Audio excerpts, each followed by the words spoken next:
Good evening, ladies and gentlemen, and welcome to the August 5th, 2014 meeting of the Downers Grove Village Council. It is my privilege to call this meeting to order. There are copies of our agenda on either side of the room on the shelf that's been conveniently placed there for that purpose. If you haven't already done so, please pick up a copy and you can follow along with our proceedings tonight. There will be opportunities for public comment at multiple junctures, both with respect to items that are on our agenda tonight, as well as a segment under item 4, which is reserved for public comments of a general nature for matters that are not appearing on our agenda. So if there are any questions or comments of a general nature, we would invite and will invite folks to come up at that point in time and share what's on their mind. But before that, it is our proud custom to begin our meetings by reciting the Pledge of Allegiance. So at this point, I would ask everyone to please rise and join us in reciting the pledge. I pledge allegiance to the flag of the United States of America and to the republic for which it stands, one nation, under God, indivisible, with liberty and justice for all. Thank you very much for joining us in that. I'd now like to ask our fine village clerk, April Holden, to please call the roll. Commissioner Jose? Here. Commissioner Olson? Here. Commissioner Rankin? Here. Commissioner Barnett? Here. Commissioner Neustadt? Here. Commissioner Durkin? Mayor Tully? Here. Thank you very much. That brings us to item 3, which pertains to minutes of prior council meetings. We have 2 sets of minutes to review and approve tonight. One is for our executive session minutes of July 1st, 2014, and the other is for our regular council meeting on July 15th, 2014. Are there any changes, questions, comments, or corrections from any members of the village council with respect to either set of those minutes? Bless you. Hearing that there are none, do I have a motion to approve? So moved. Second. All in favor? Aye. Any opposed? None? Terrific. Those minutes are approved. And there you have it. We're at item 4, which is reserved for comments of a general nature. So if there are any members of the audience here tonight that have any questions or comments of a general nature with respect to items that are not appearing on our business agenda, I would invite you to please come up to the podium at this time. Give us your name and address if you wouldn't mind, and we would welcome hearing from you. Good evening, Ms. Crawford. Good evening, Mayor Tully, and welcome back. Thank you very much. And good evening to all the council tonight. My name is Laura Crawford. I am the president and CEO of Chamber 630, representing Downers Grove and Woodridge, and the address is 2001 Butterfield Road, Suite 105 in Downers Grove. And I am here before you tonight on my absolutely favorite topic, the sign ordinance. Chamber 630 member Liebenguth Movers has what I think is a bona fide concern regarding the ordinance, which we know currently requires compliance. This long-standing Downers Grove business backs up to the railroad tracks and has had a sign painted on its building since the early 1900s. Because the village does not consider the railway a public way, he has been asked to remove the sign. I think the breakdown is the word public. Does it mean a right-of-way for automobiles only? Does it mean it's a fairway funded by taxes? It is the Chamber's position that Metra is indeed a public way and should be treated very similar to the tollway, allowing wall signage. This public way happens to enjoy 64,500 passengers daily. That's almost double what of the number of cars on Ogden Avenue each day. The economic impact of the sign in question provides Liebenguth Movers that 64,500 exposures daily, and that's only one way, and almost 17,000 a year. I don't think social media could even replace that. And obviously, taking down that sign will have a very, very large impact on this particular business and little to no impact on the neighbors. And I understand that the typical fashion of dealing with a situation such as this is going through the Zoning Board of Appeals. You are, however, being asked this evening to consider to explore due diligence on any negative ramifications having a sign on a building facing a railway before Mr. Peterson has to pay $450 for an application, and with all due respect, several thousand to an attorney. Should there be no discovery, we ask that an amendment be proposed allowing the wall sign facing a railway be proposed. And I just want to say thank you for your consideration. I know this is a long time situation that you've had to deal with for over 10 years. And again, I appreciate the fact that you may consider this request. Thank you for your attention.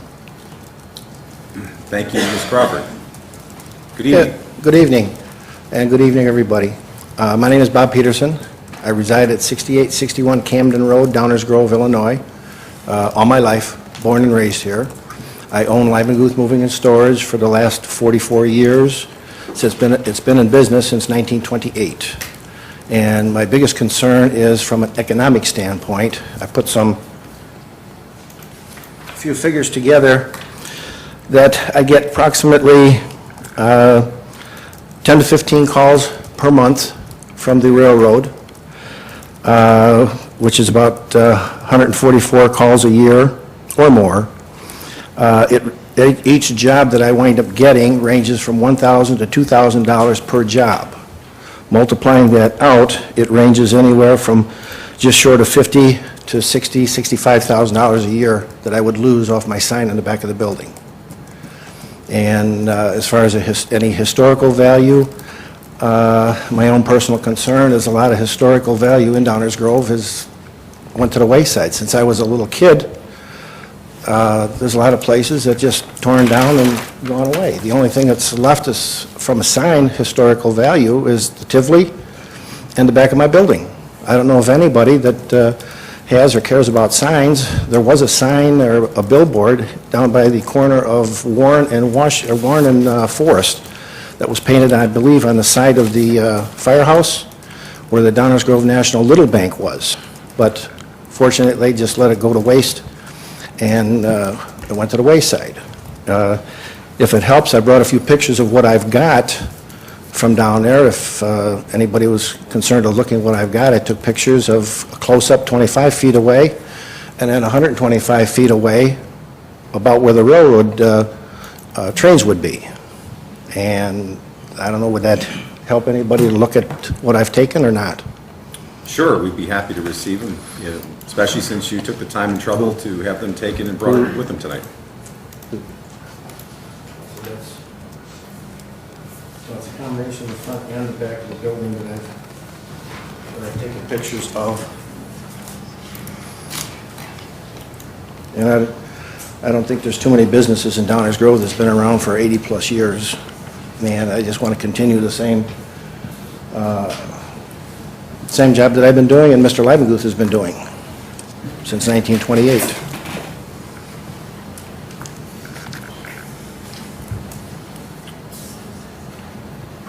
Well, thank you, Mr. Peterson. Appreciate your comments. Thank you for coming down here, as well as the related comments from Ms. Crawford. As I think pointed out, the council could contemplate a text amendment for the sign ordinance in a number of different aspects if that was the will of the group. As far as an economic, I've talked to Hendricks Piano. They feel the same way, but he's not. He couldn't be here. I've talked to Safe Tea Storage over on Maple Avenue. They're the same position. I've talked to the other storage on Rogers, and they're in the same position too. The signs that they have on the backs of their building facing the railroad will also impact them also, not just me. So, thank you. Thank you. Thank you for raising that with us. Obviously, the council can take it under consideration should they so choose. Good evening. Mr. Good evening, Bedlow. Mr. Mayor, members of council, village staff. Greg Bedlow, 4840 Sealy. I'm not here to talk about the sign ordinance. Surprise, surprise. I just wanted to express my gratitude and appreciation to the village for the speed indicators that have been placed on Prairie Avenue. As a resident who lives near Prairie, I've noticed since the underpass has been completed, Prairie and Warren are both traveled much more frequently and obviously at a higher rate of speed. And I have noticed, again, as a resident, that since the speed indicators have been installed, traffic has slowed, which is a good thing for the safety of everybody in the area. And I do have one question. I looked on the website, and I don't have to have the answer now, but I'm wondering what the plan is for those indicators and whether or not they are going to be left up, because with school starting in a month, it would really be something that could make a difference as kids start to cross the street from the south side of Prairie over to Piercetown or Herrick and north. And I was just wondering what the plan was in terms of leaving them up, taking them down, what level of permanency they would have. But again, thank you for putting them up because they have made a difference to the neighborhood. Well, thank you for sharing those comments and coming here tonight, and I'm sure we can follow up and get you the answers to those questions. Good evening, Mr. Roble. Good evening, Mayor and council members and staff. Bill Roble, 7800 Queens Court in Downers Grove. I come here with a public announcement. As you know, I'm an advocate of things happening here in Downers Grove, and particularly that have to do with the theater organ. And I'm not going to be able to attend the next couple of council meetings, so I thought I would give a little information to you so that people have time to benefit from it. The Chicago Area Theater Organ Enthusiasts is going to have a concert on the 23rd, Saturday the 23rd of August, at the Tivoli, where we have our organ installed in the house that belongs to Willis and Shirley Johnson. The Chicago Theater Organ Enthusiasts maintain and play the organ at Willis and Shirley's house. But the thing that's remarkable is that on the 23rd of August, we're going to have Frank Pellico play a concert. The doors will open at 9:30, and the concert will be from 10 until 11. And we're trying to invite the community and all interested parties in the neighborhoods to attend. Just a little commercial for Frank Pellico. If you go to the Blackhawk games or listen to the Blackhawk games, Frank is the organist for the Chicago Blackhawks and has been for many, many years. So to have him play here at the Tivoli, I think is something of public interest, and I wanted to communicate that to you. He's also played for Chicago Cubs at Wrigley Field during his career, and a lot of old-timers will know him from being at a favorite watering spot called the Matterhorn out on LaGrange Road in Palos Hills. Yeah, he played there for many, many years. And if you're a roller skater, some people can go out and listen to him at the Aurora Aurora Skate Center. He plays there on Monday nights. So much for our theater organs. They're being used very nicely here in Downers Grove. The one at the Tivoli, and it's being used much more frequently at the Downers Grove North High School also. As you know, we're privileged to have two Wurlitzer theater organs within about 8 blocks of each other. So that's something to remark about. Thank you. Thank you, Mr. Roble. Other questions or comments of a general nature from any members of the audience?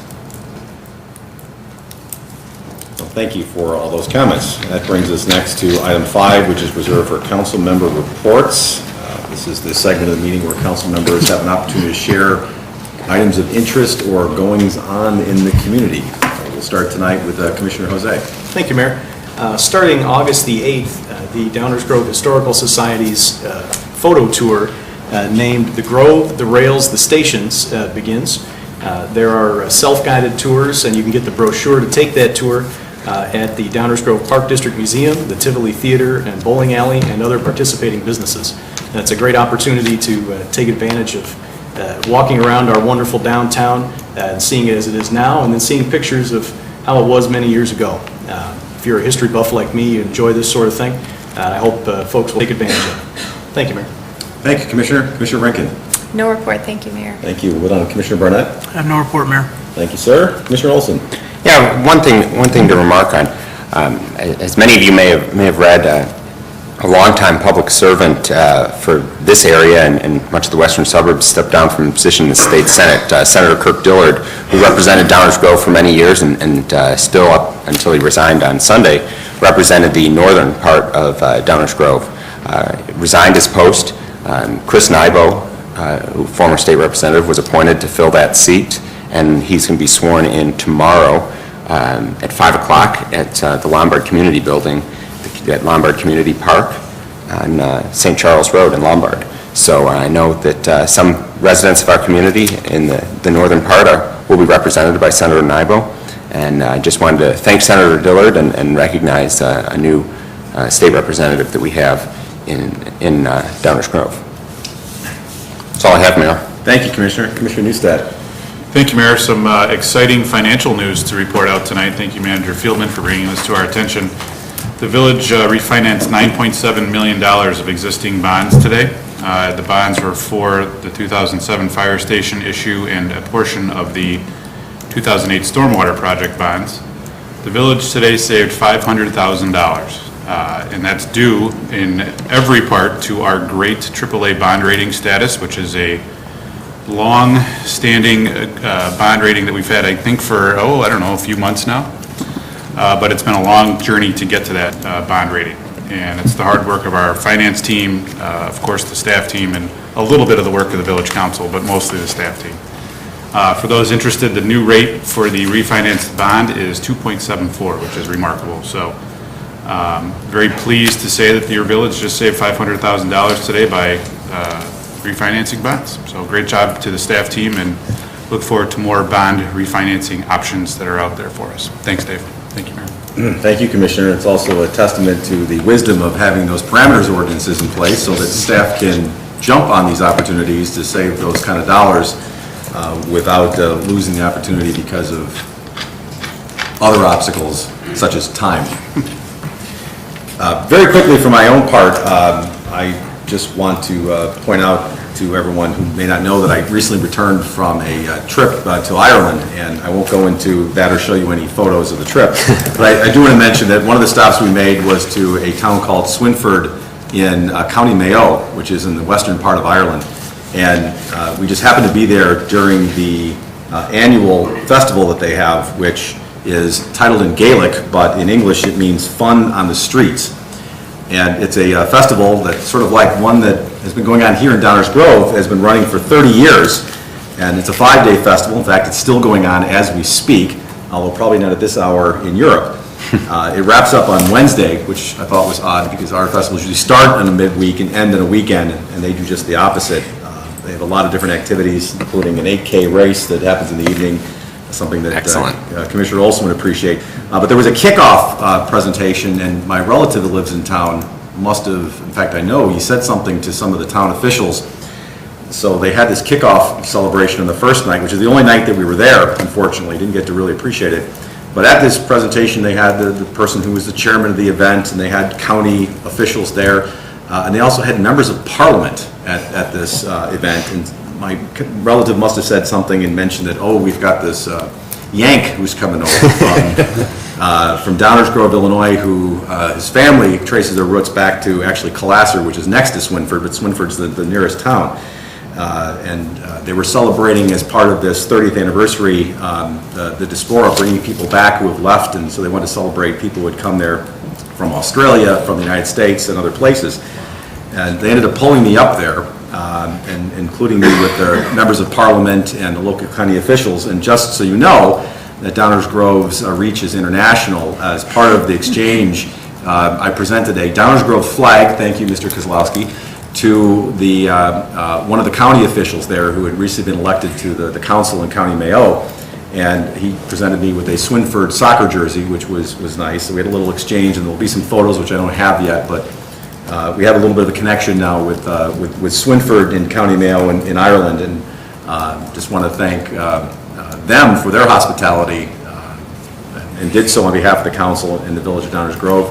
And I made sure, I promised them that I would tell everyone that if you get the chance to go to the Fun in the Streets Festival, I'm not even going to try to pronounce the Gaelic, I'm sorry. They did teach me how to do it, but jet lag, sorry.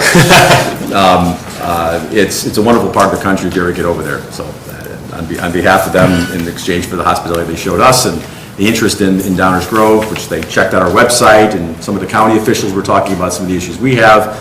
A couple members of parliament asked some questions, so a little international exchange there. So the communication, cooperation, and collaboration even crosses the Atlantic Ocean.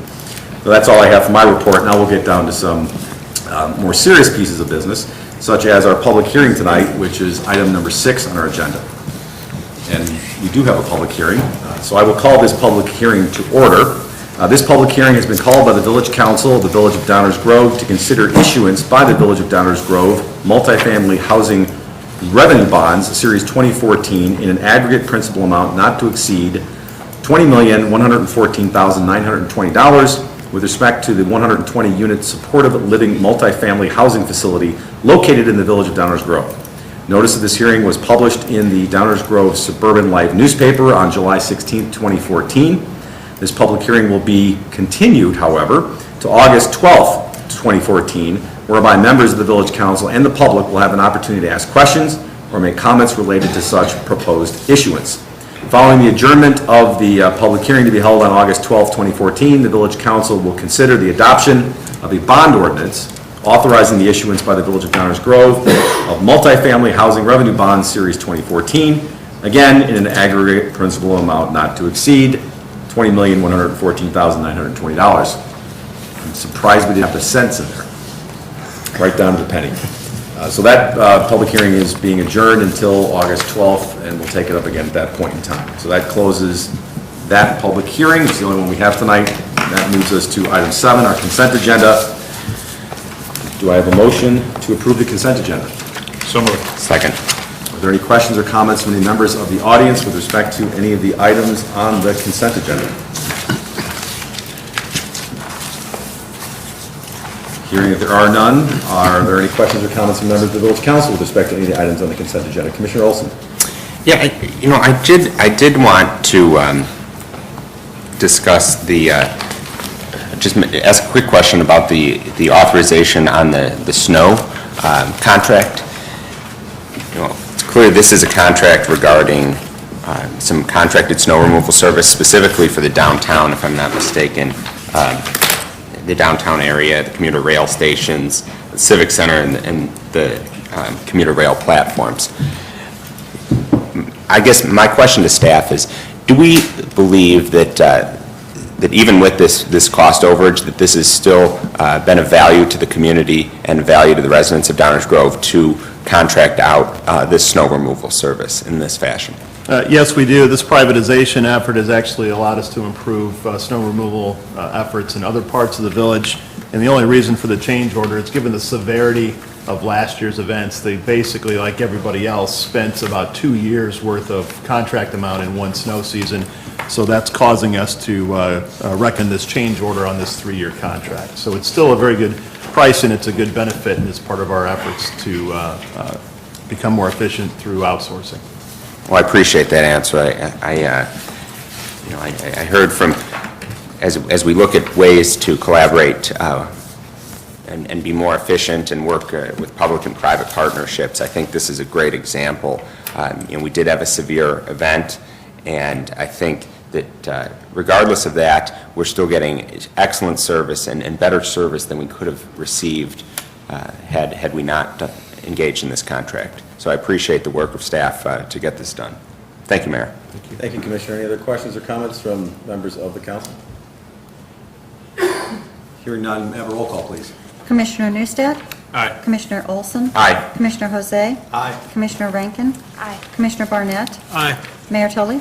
Aye. Consent agenda passes unanimously, and that brings us to item 8, our active agenda. We have 2 items on our active agenda tonight. First is, do I have a motion to authorize a labor agreement with the Downers Grove Professional Firefighters Union, Local 3234 of the International Association of Firefighters, AFL-CIO, CLC? Mayor, I move to approve the labor agreement with the Downers Grove Professional Firefighters Union Local Number 3234, and to authorize the mayor and village clerk to sign the agreement on behalf of the village and to take the steps necessary to implement the terms thereof. Second. Any questions or comments on this item from any members of the audience?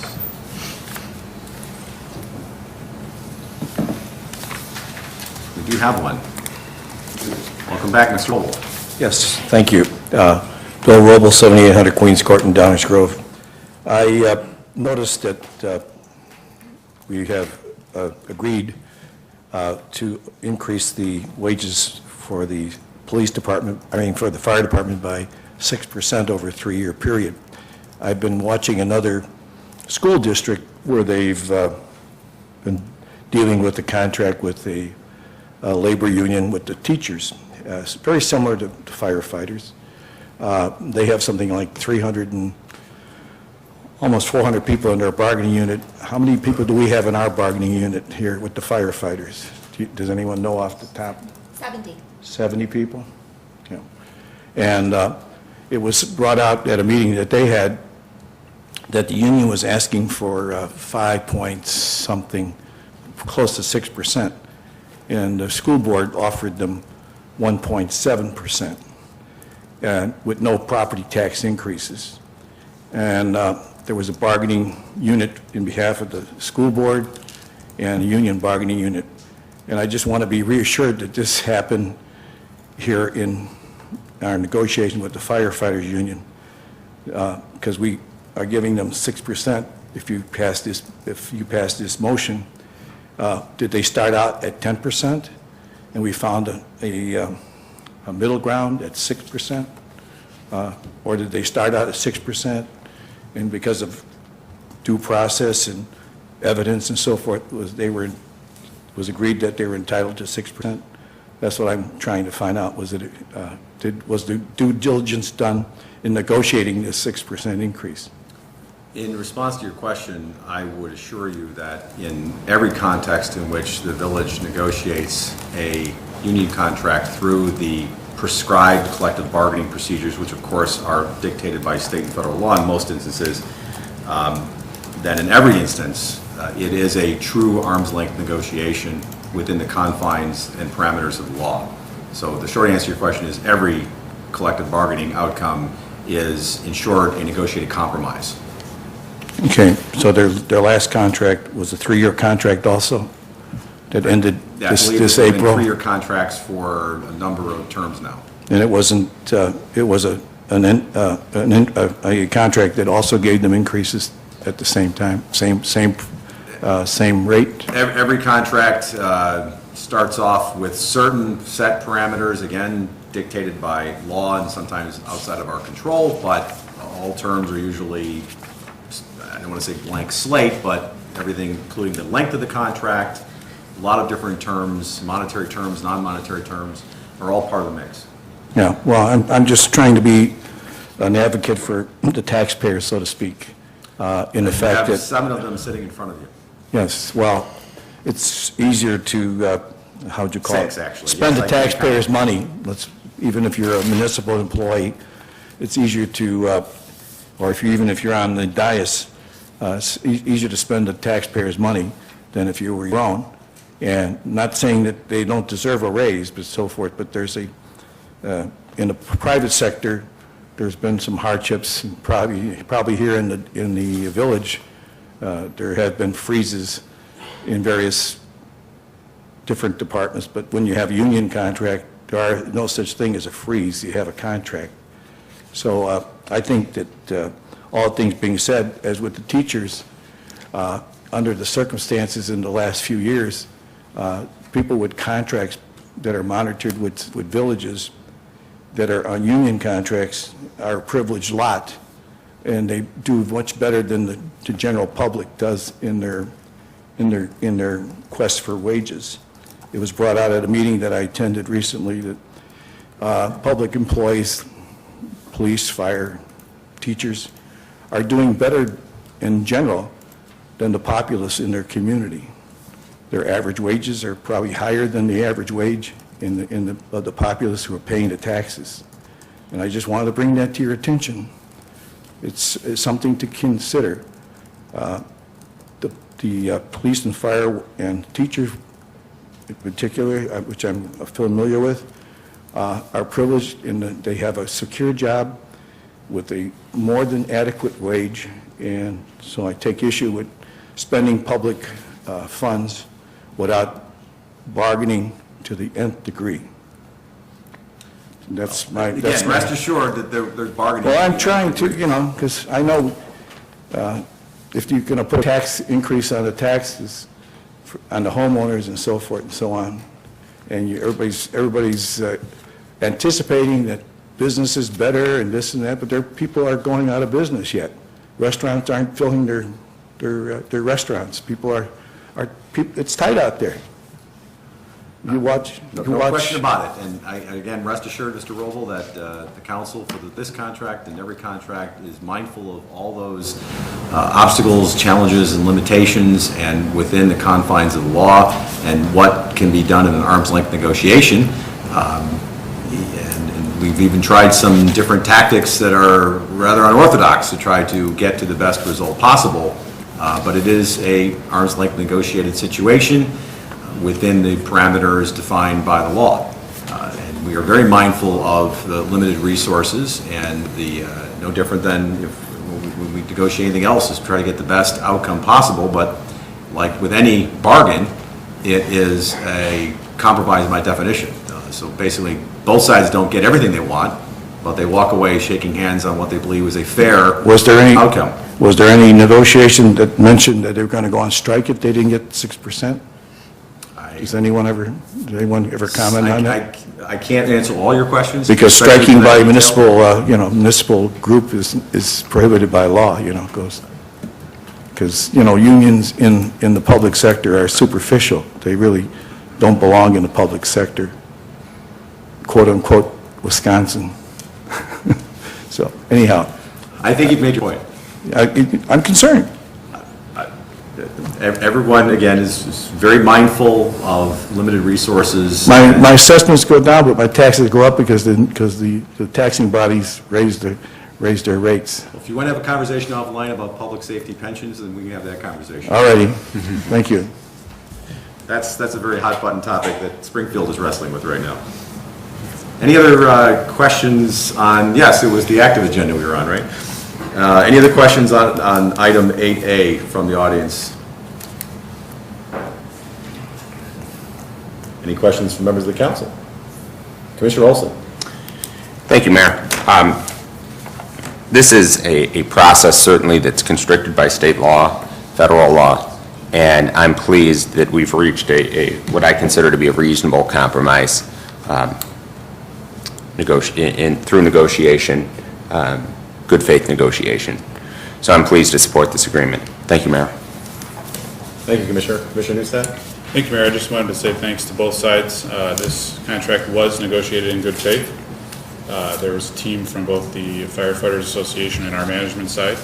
Lots of items were discussed, and we came to as Commissioner Olson said, a fair and reasonable outcome for all on both sides. I think it's important to note that the management side retained a lot of their management rights, and the employees also maintained a lot of their employee rights, which is kind of the whole origin of a union contract. So congratulations to both sides, and thank you all for your hard work. Thank you, Mayor. Thank you. Commissioner Barnett? I just want to comment, as some might predict, I'm going to be a nay vote on this thing, but in light of Mr. Robles' comments, I just want to say this group up here, certainly these 7 council people, don't spend a dollar without due diligence. We really don't.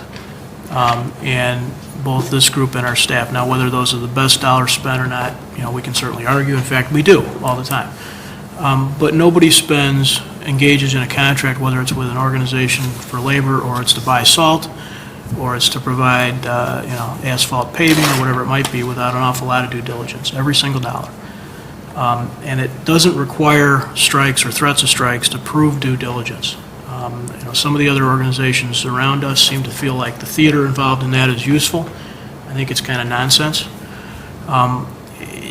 Everybody is entitled to participate in a union, whether they are public or private, whether they live in Wisconsin or Illinois. That is, people know certainly my history, and most in the audience tonight, and certainly those that pay attention do, relative to organized labor contracts. I have a problem with them structurally, and therefore I won't be voting for this. But it is absolutely not a reasonable characterization to suggest that any part of this process has been, for years now, for 6-8 years now, has been anything other than serious negotiations from both sides involved in all the details. That's just absolutely a fact. Mayor, I apologize for getting a little bit of a tangent, but as the one sort of nay vote sitting up here, I thought maybe it'd be useful to say something other than we appreciate all sides participating and trying hard, because they do that, but they do it every time. Thank you, Commissioner. Commissioner Jose? Thank you, Mayor. I will also be supporting the contract, but I'd like to echo a couple of things that Commissioner Barnett said here, because I think it is important to note that all of us up here do take very seriously our responsibility to make sure that we're spending our tax dollars as efficiently as possible. I believe it's 4 years running, it could be 5, correct me if I'm wrong, Dave, since there was a property tax increase to cover operational expenses here in the village of Downers Grove. Now, there are certain things that are put upon us by Springfield, like public service pensions, that there's nothing we can do about.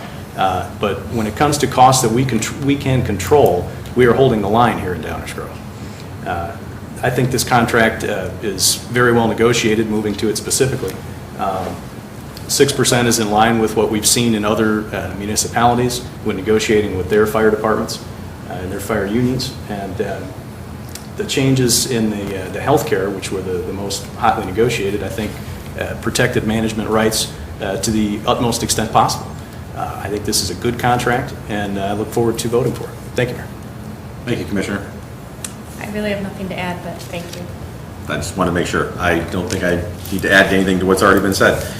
So with that, I'll ask for a roll call, please. Commissioner Neustadt? Aye. Commissioner Olson? Aye. Commissioner Jose? Aye. Commissioner Rankin? Aye. Commissioner Barnett? Nay. Mayor Tully? Aye. Matter passes 5-1. That brings us to item 8B as in boy. Do I have a motion to adopt an ordinance authorizing a special use to permit a 24-hour pharmacy drive-through at 1000 Ogden Avenue? So moved. Second. Are there any questions or comments from any members of the audience with respect to this item? Are there any questions or comments from members of the village council with respect to this item? With that, I won't repeat what we've said during the workshops. Thinks it makes a lot of sense. A roll call, please. Commissioner Neustadt? Aye. Commissioner Olson? Aye. Commissioner Jose? Aye. Commissioner Rankin? Aye. Commissioner Barnett? Aye. Mayor Tully? Aye, matter passed unanimously. That brings us to the end of our active agenda and to item 9, our first reading or our workshop agenda. And just as a reminder, item 9C as in cat is the discussion of our long-range plan and long-range planning, which will take place after the conclusion of the regularly scheduled program next door in the committee room. So after adjournment, we will actually adjourn to the committee room where we'll pick up our conversation of long-range planning. When we get there, we'll come back to it. But for now, under 9, we have 2 items that we'll discuss here in council chambers. And our first reading is our workshop segment where we discuss items, have them presented to us for discussion purposes only and action at a later point in time. The first item is 9A, and as is customary, I usually turn these items over for presentation to village staff, so I will turn things over at this point for presentation to Village Manager David Fielman. Thank you, Mayor Tully. The first item is really the results and implementation of Neighborhood Traffic Study Number 3. It does include an ordinance establishing changes to signage in the area, and here to present information on this item is our Public Works Director, Nan Newland. Good evening, Ms. Newland. Good evening, thank you. As Dave said, this is an ordinance to establish traffic controls in Neighborhood Traffic Study Area Number 3. This is obviously our 3rd neighborhood traffic study. Over the last couple of years, we've done 2 prior ones with good results. It allows us to look at it comprehensively at a neighborhood, the traffic patterns within it, the streets that border it. We look at things like speeds, volumes, cut-through traffic, things that encourage cut-through traffic. We look at pedestrian issues, we look at school issues, and we have a variety of users within this neighborhood, similar to many of the other 2 neighborhoods that we have done as well. So it really allows us to get a really comprehensive look at the neighborhood and how traffic and pedestrians move within the neighborhood, and this one is no exception. The work here included traffic counts on all the streets in the study, pedestrian counts, peak hour counts at the major intersections, as well as issues with the school operations, drop-off pickups, crossings, those kind of things. We worked with the neighborhood, keeping them informed along the way with mailings, information on the website, and an informational meeting that everyone was invited to attend. We also took many comments from the neighborhood throughout the process. Staff did along the way, too. The study that we have, this is the study area. It's bounded by Ogden Avenue to the north, 55th Street to the south, Fairview to the west, and the east limits of the village to the east. And that is where we border Westmont. The goals of the work, as I said, are to look at the neighborhood on a neighborhood-wide basis, to look at traffic control, volumes and speeds, and pedestrian issues. And it also gives us a first look. We'll implement the traffic control that we're recommending tonight, and then we'll come back for follow-up studies to see how that has worked in the neighborhood and what follow-up work we might need to do. The concerns that we heard in the neighborhood was, number one, a lack of intersection traffic control. We heard concerns about speeding, cut-through traffic patterns, awareness by motorists of the school operation and pedestrians. Lester School is in this neighborhood, and it is there is no busing at the school, so there's a lot of walkers. So they wanted more awareness by motorists of children in the neighborhood. There were also some specific issues related to the school that were brought up, things like desire for more bicycle parking, the shoulders where people park, some of the ped crossings as well. The key findings we found were that the volumes of traffic were within the established limits for local streets, which is about 400 to 1,500 vehicles per day on these streets. The traffic volumes on the collectors and major collectors were found to be in a typical range as well, and that includes Fairview, Maple, Cumner, and Williams. We did find that the speeds on some of the streets in the neighborhood were higher than we would like to see on neighborhood streets, and that's what we're looking to address in this study. And we found that 28% of the neighborhood intersections have no traffic control currently. The recommendations of the study are to provide traffic control at all intersections, to extend the school zone signage along Fairview so motorists have a better sense that there are school children, and to install a double yellow centerline stripe along Cumner and Roslyn, which are two streets where we did find higher than we'd like to see, higher than typical speeds as motorists come off of Ogden Avenue from the north. Those were the short-term recommendations of the study. A couple of longer-term recommendations was to consider 2 additional sidewalk segments. One's on Chicago and one's on 2nd, and those will be included in our look at our future priorities for sidewalk construction, and also to conduct follow-up speed and volume counts and to address areas where we continue to see higher speeds through additional work. This is a summary of the intersections in the neighborhood. There are 64 intersections. Of those, 18 have no traffic control currently. There's no stop sign, no yield sign. And I think of when I was a younger child driving with my parents, I think a lot of people were used to those, and their assumption was if there's no traffic control, then the first person in the intersection stops or yields to the other driver. I think in this day and age, a lot of people think if there's no sign, then I go. So those have become increasingly dangerous in the type of environment we all drive in. We have 7 yield intersections that are going to be upgraded to 2-way stop, and we have 3 all-way stop intersections proposed to be upgraded to all-way stops, for a total of 64 intersections, all with traffic control regulations. This is the exhibit. There's 2 of them actually on the north side and the south side that can be found in the study and on the website that show the specific intersections where these controls are planned to be changed.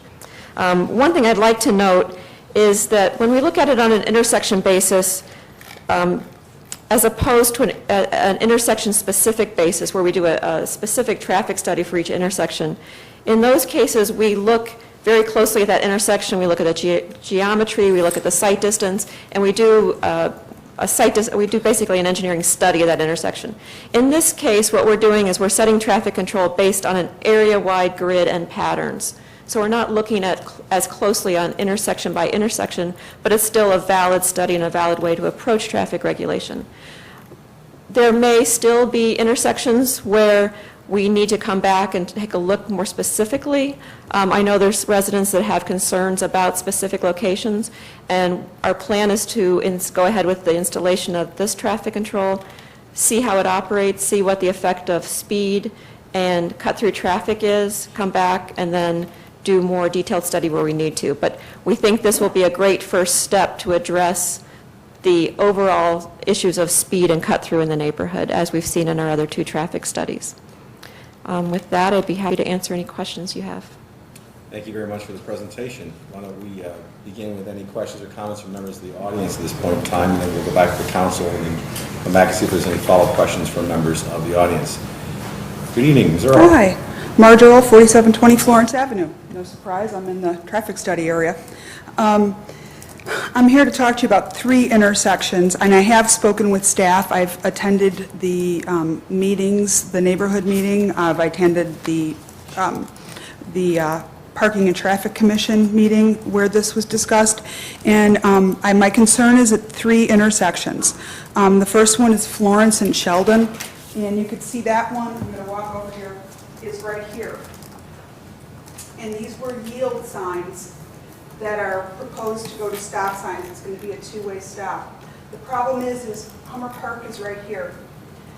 People cut through and speed on this street, admittedly by the own counts of the consultant who brought this up at the meeting. The sidewalk is very narrow here, and they're especially along here, the block from where the park is all the way into Florence. And the parkway is very narrow, and the sidewalk is offset, and it's difficult to see. It's poorly lit at night.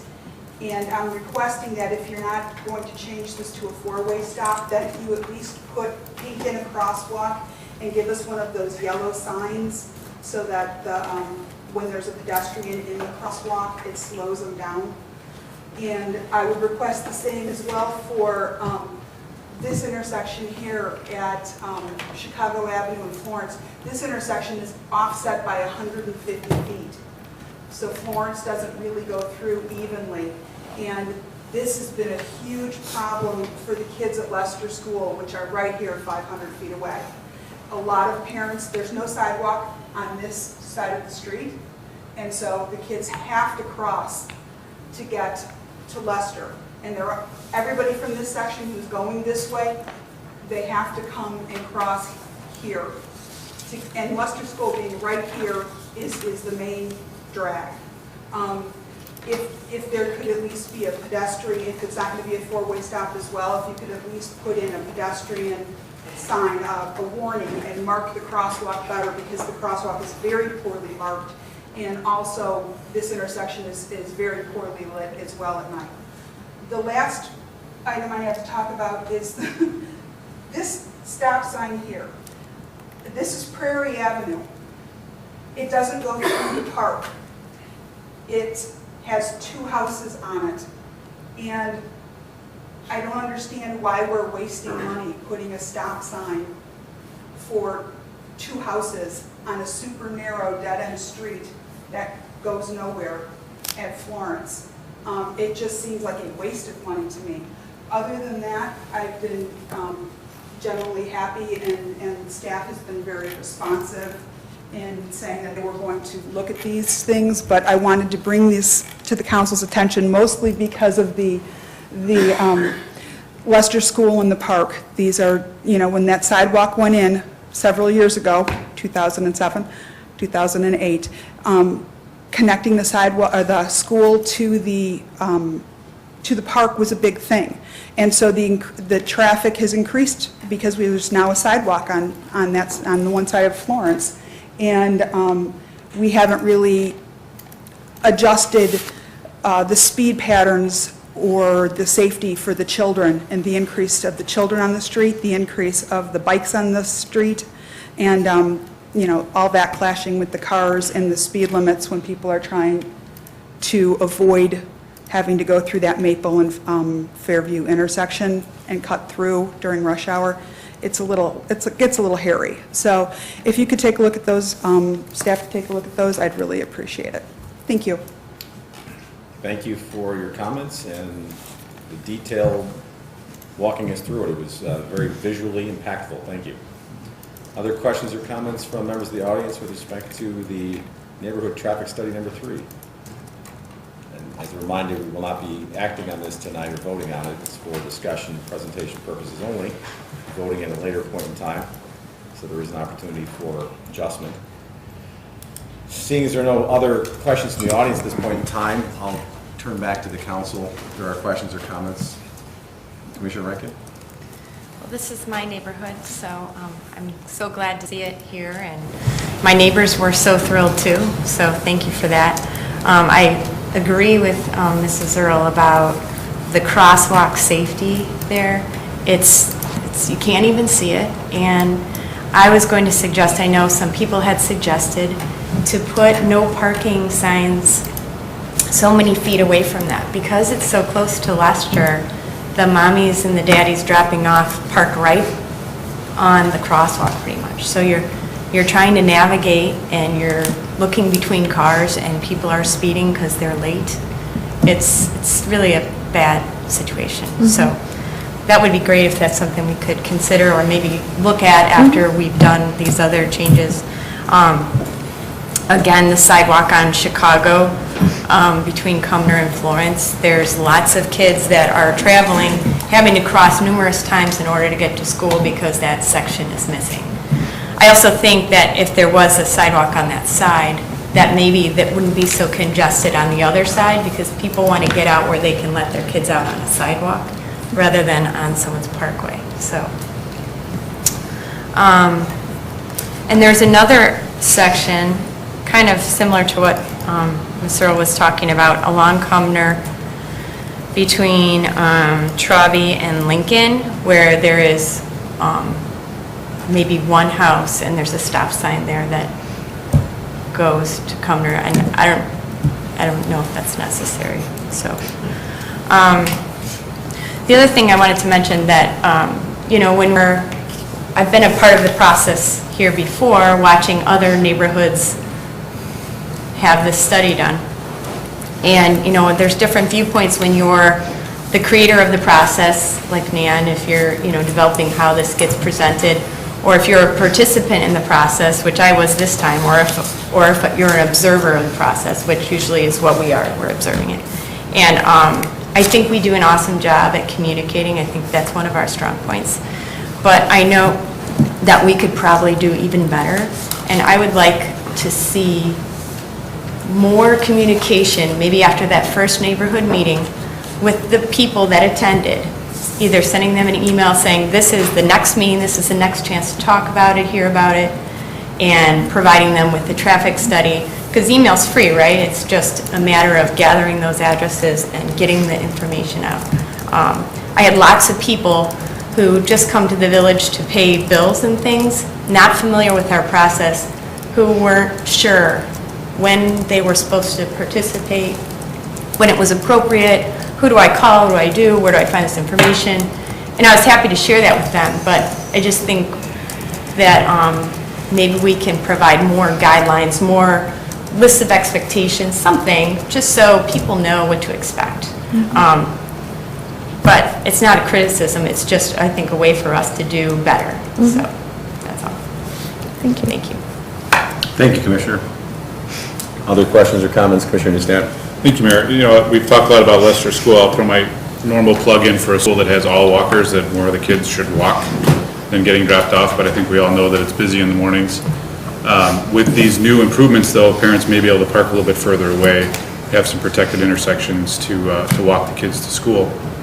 Working for the school district, I know the congestion specifically at Lester. It's a pretty busy place. Lots of kids go to school there. So I think these things will help definitely slow the traffic down in the area.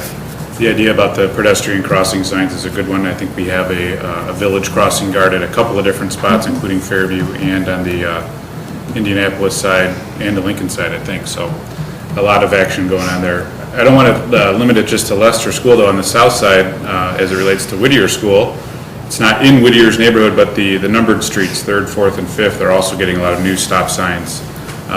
Anytime you're there in the morning, there's also a lot of traffic. I think folks try to bypass Fairview, and that was one of the recommendations on how to limit that, and cutting through down Cumner and Victor will now be limited by stop signs that go through that neighborhood as well. So limiting cut-through traffic, slowing people down is a great thing in our village. The one question I had for you, Nan, you talked about going back and doing detailed kind of site surveys. We talked about it here in traffic study number 3. What have you found in the other 2 traffic studies that you have added or changed after the implementation? Has it been anything significant, or is it simply just adding some of the no parking signs and maybe some different striping? We're not talking any huge expense items, are we? We found modest reduction in speeds as we've gone back, a couple of miles per hour, which doesn't sound like a lot, but when you're talking 25, between 25 and 30, it does make a difference in neighborhoods, the way people feel about their neighborhoods. We're also finding when we're coming back doing other types of projects, we're able to implement some traffic calming type changes to the roadways. We're looking at things like parking boxes, things like that. So it isn't always a stop sign. Stop sign is maybe one approach, but not really the best approach, I think, at reducing speeds.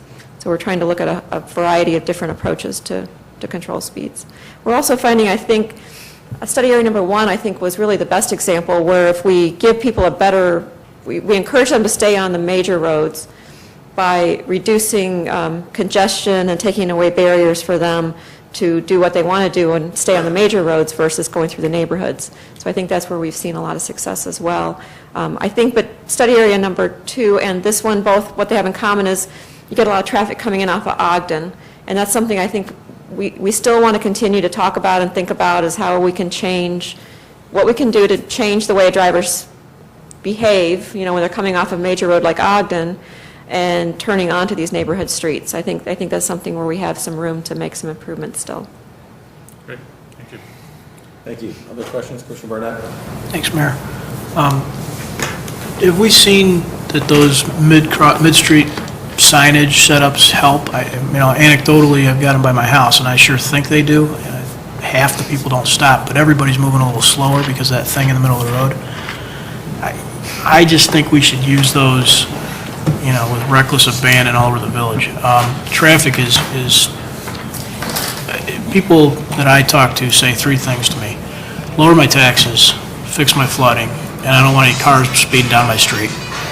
And that was kind of nice. That was the fourth thing. I like that, get the cars moving.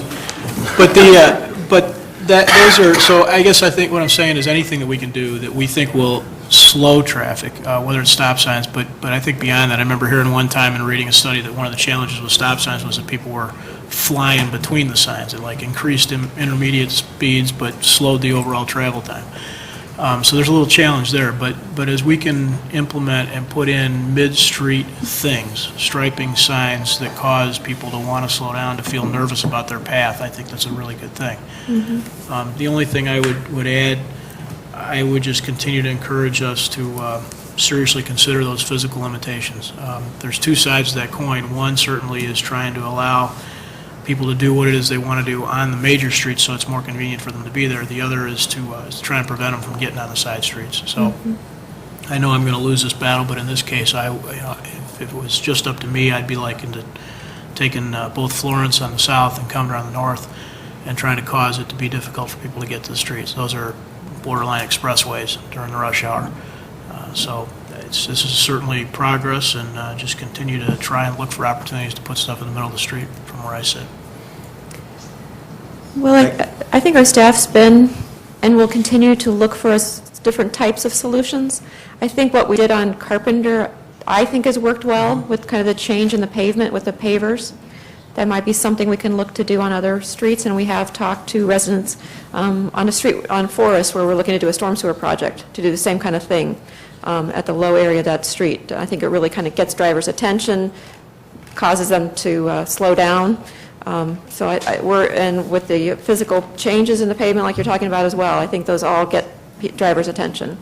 And we're looking to do those as effectively as we can with the projects we're doing. The Carpenter and Claremont bump outs, I think, are awesome. So anytime we can put those in is a good thing, but even if we're not, the signage and the mid-street stuff is good. Just the other comment to throw on top of that is that this is not a static exercise. Clearly, this is a study that's recommending certain changes. Those changes will be or can be modified based on further discussion and input. But even after whatever the outcome of that is implemented, this remains, as in any traffic situation, a dynamic, fluid situation where adjustments can be made in the field through existing processes.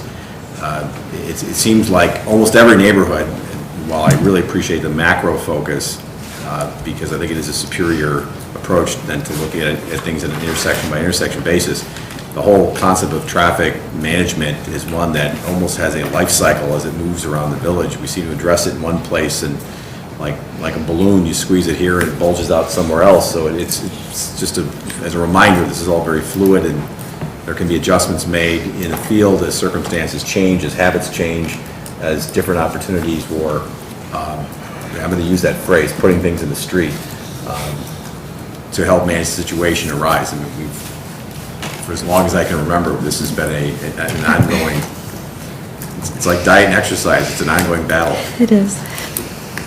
Other questions or comments from the council? I had one more. Sure, please. So, you know, the other thing on my list that I forgot to mention was, you know, they're going to improve the school zone signage on Fairview. And there is signage all around the school zone. Do some communities like stripe the street like, I mean, are there other affordable approaches to make sure people have more awareness that they're coming through a school zone? Because on Cumner, if they're coming down, they're headed to Caputos. They don't even know they're going by a school. And it's really just right there. The one thing that I was mentioned in the study, I think somebody had commented at the meeting, in some neighborhoods I've seen where, you know, they have the warning that you're in a school zone, and they'll have a flashing light on it that is set to flash during the school times, in the mornings, noon, and the afternoon. That's something I've seen. Again, more costs, more things to operate. So I haven't seen the stripes on the pavement for a school zone like you're describing, but we can look into that. Mayor? Not that I'm a big fan of Chicago, but they have, there just happens to be a school that I drive by a lot in Chicago, and they've essentially striped the block. I don't know what the upside of that is from a maintenance or a downside from an aesthetic standpoint, but it definitely, there's no missing it. You have major attention, and they striped it in such a way that it almost feels like, you know, approaching the toll zone rumble strip kind of thing. So you're all over that. If you're going too fast, you're going to know it. Okay, we'll check on that.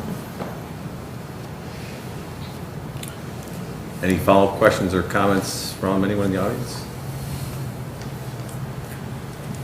All right, very good. Thank you for the presentation. More to come on that for sure.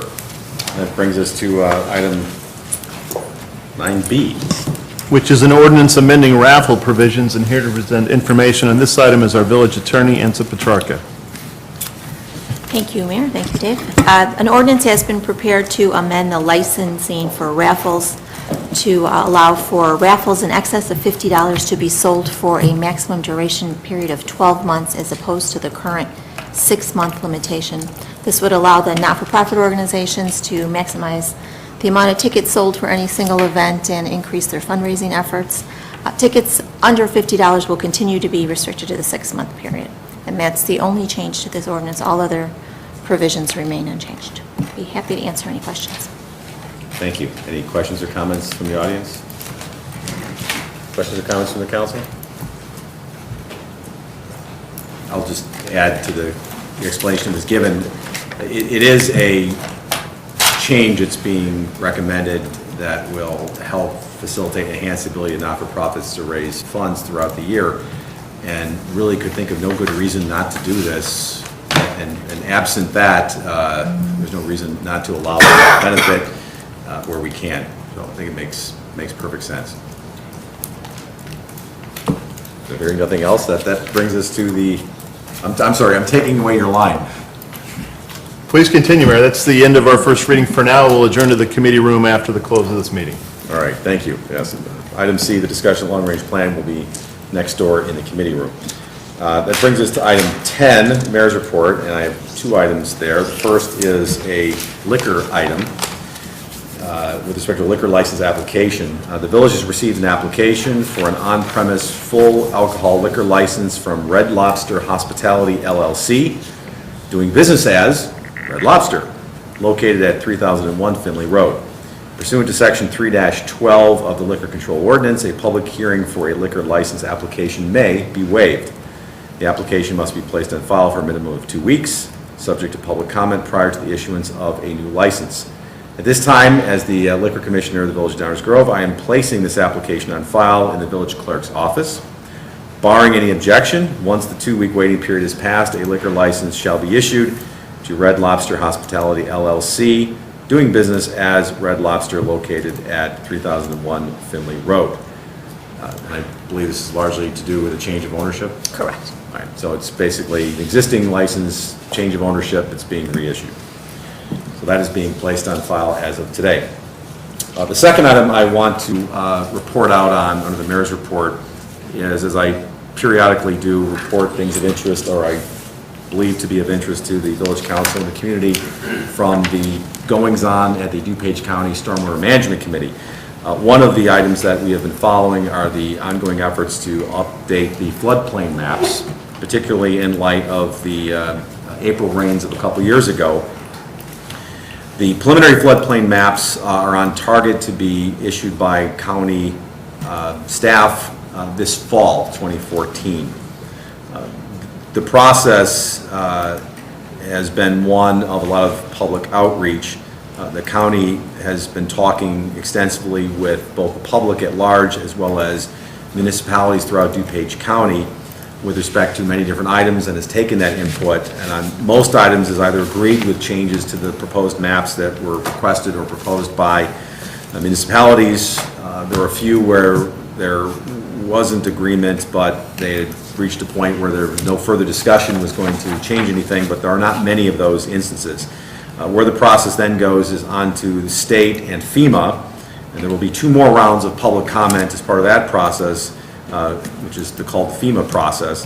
And then ultimately, it is expected that the new floodplain maps will be adopted in the spring of 2016 if all stays on the current schedule.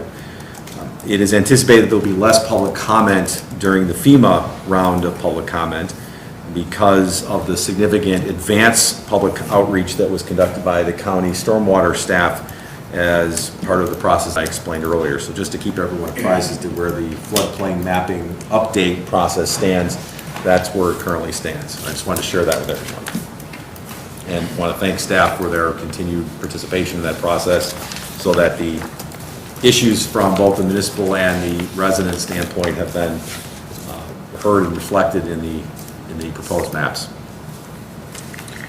And that brings me to the end of the mayor's report. That brings us to item 11, which is the village manager's report. Mr. Fieldman. Just a few updates on our sign ordinance compliance effort. Real good news here, exceeding our expectations. There's 2,250 properties in the village with signs subject to our ordinance. Just shy of 2,100 of those properties are already in compliance with all regulations. That's 93%. There's 65 properties actively working with us to bring their properties into compliance, leaving only 88 properties in the entire village that have not made an attempt to comply or are already in compliance. This is one of our biggest success stories of facilitate, not regulate, working closely with these property owners to come into compliance with our new sign regulations. This effort has also kept the cost of enforcement down by working together, so 93% compliance already, headed towards 95% very shortly, and only 88 property owners in the entire village that we're still working or hoping to come into compliance. That information is in the manager's report on the website, and if anybody has any questions now or at any other time, of course, we're free to answer any of those questions. Thank you. Thank you. That is an impressive statistic for a program of that nature. Yeah. I'm tempted to have it compared to some other things, but then I don't want to highlight that the compliance level isn't as high in other sectors. That's quite impressive. Thank you, Mayor. That ends my report. Thank you. It brings us to item 12, the attorney's report. Thank you, Mayor. Only 2 items to present this evening. The first is an ordinance establishing and amending stop and yield sign locations at multiple intersections and an ordinance amending raffle provisions. Both of these items will be on next week's agenda. Thank you, Ms. Petrarca. That brings us to item 13, council member new business. Do any members of the village council any items of new business they would like to present to the rest of the council? Commissioner Olson. Mayor and council, given the first public comment we heard today regarding the Leibenguth property that fronts the tracks, I'm very pleased that to hear that we have such great compliance. However, I think that there is a strong case to be made that Mr. Peterson and Ms. Crawford presented, and I'd like to ask that we consider or have staff draft a text amendment that nature to allow properties with railroad frontage some additional, I guess, some additional flexibility similar to those properties fronting the toll road, maybe not in the same exactly the same vein. But I'd like to ask that staff can draft something that could be then considered and discussed by the council at a later time. So that's my ask for new business.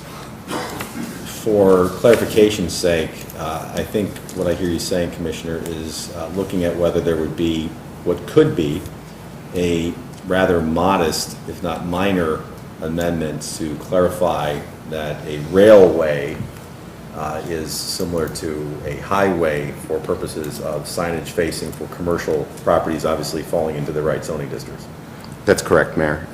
I don't sit here proposing major change to the ordinance, but a minor change of that nature is what I'm proposing to my colleagues. So the procedure would then be to see if there's sufficient members of the village council, or at least interested in directing a further look, if you will, or not look, or a proposed revision, understanding that, as with anything, there's always more to it than meets the eye. And that goes along with, maybe you and I could probably sit down and pull out the language right now and just rewrite it, but there's always more to it than that.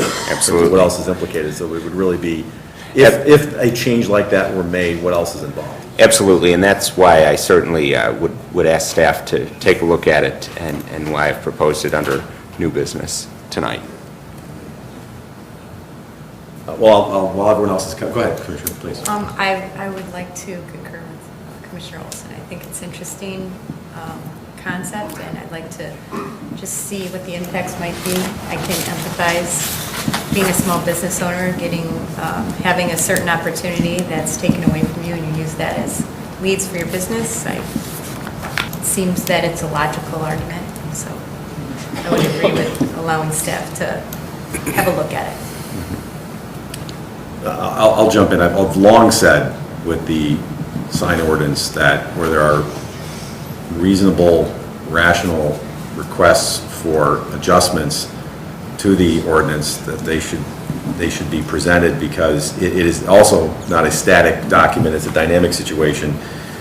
When it was first put into place, it was a outstanding effort that reflected a great deal of work, but not every situation could be possibly reflected to the level of detail that one might want in all circumstances. And with the passage of time and other things, when there's a reasonable request for something, then I think we ought to consider it.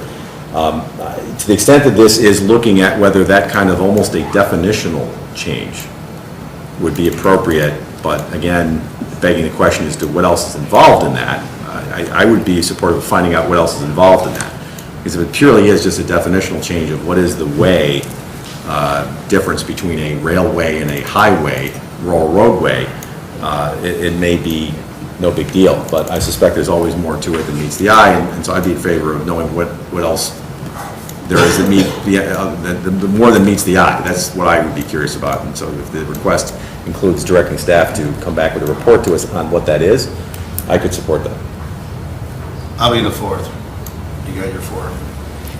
Well, I want to just add, let's be clear what we're asking. Are we asking for a text amendment, or are we asking to research the issue and see what the other effects are, not only up and down the train line, but to the actual sign ordinance implication and compliance that we just heard so highly about, before we go drafting and changing ordinances around, or even text amendments, or even definitions? I think we need to be very cautious about how we approach that and make sure that we are looking at the whole picture, not just a railway versus a highway. I understand the petitioner's desire, but I think we need to look at it kind of in the big picture. I think that's what you're getting at, Mayor. Yes. Maybe the 4-hour rule, and instead of going right to the text amendment drafting, to kind of get a history of where we are with compliance now along the railway, what's happened over the last 9 years, and see what's been happening in the village. Like most text ordinance amendments or changes, it's probably 5 words or less to get the outcome we're looking for here. The real part of the challenge is to understand how many properties it affects, what you can see, where those signs would be visible from, et cetera. So we'll actually answer both questions, because all we just have to add is including railroad rights of way and then that's the text amendment, but then we'll also have to take some time to do the analysis that goes with it. Yes. Commissioner. Thank you. I think one thing that Commissioner Newstead just touched on is an important piece of the analysis, and that's compliance. There are a number of properties along the railway. Some of them are businesses, and if I'm not mistaken, 4 or more have already come into compliance. So I'd be interested to know how many more there are all the way along the fairly long stretch of railway that we have here in Downers Grove, because they've obviously undertaken a cost to come into compliance. And now we'd be telling them, well, you didn't need to undertake that cost, and by the way, you can spend whatever it costs to put another sign up now along the railway. I'm not saying that's necessarily outcome determinative for me, but I think it weighs into the analysis. Fair point, and it's the point that comes up every time we consider any change in the sign ordinance. But again, I've often said and have long viewed the sign ordinance to be a dynamic, fluid document when it makes sense. And I don't think we can say just because somebody did something at some point in time, we're never going to change the language of the document if it doesn't make sense. Sometimes just because no one actually asked beforehand. And again, I'm sympathetic to those who read it and say, okay, that's the law forever, but to use an old term that is probably I haven't used in a while, these are not stone tablets brought down from Mount Sinai. Agreed. Yeah, like I said, it's not outcome determinative for me, but I think it should weigh into the analysis. Hasn't been used in a while. At least 6 weeks. But fair point, fair point. So I think let me just ask the village manager and the village attorney, does the direction from the item of new business make sense, sufficient to allow for the work product being requested? Yes. Thank you. Of course, I also understand that wasn't any agreement to actually taking the work product, I understand. We'll present this in a few weeks, just have to do a little bit of research. Understood, thank you. Any other items of new business for any members of the council? All right, hearing none, that brings us to item 14. Remember, we're adjourning to the committee room to go back and address long-range planning, which is on the agenda now as item 9C as in Charlie. Do I have a motion to adjourn to the committee room for that discussion? So moved. Second. Roll call, please. Commissioner Newstead? Aye. Commissioner Durkin? Aye. Commissioner Jose? Aye. Commissioner Olson? Aye. Commissioner Rankin? Aye. Commissioner Barnett? Aye. Mayor Tully? Aye, thank you. We are adjourned to next door. In the meantime, good night to our television audience. So welcome back, everyone. This is the committee room. Obviously, we're now going to go back to the agenda and discuss long-range planning. This is the next installment of our meetings with respect to this topic.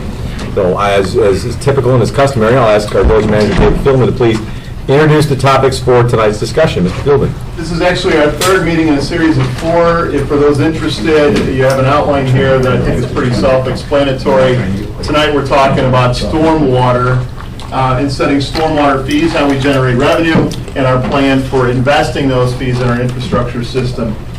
It's great to see everybody out tonight participating in the community about such an important topic. Our issue on stormwater is very simple. It's a financial gap. The revenue we currently receive from the fees, the stormwater utility fees, is not enough to achieve the recommended level of service.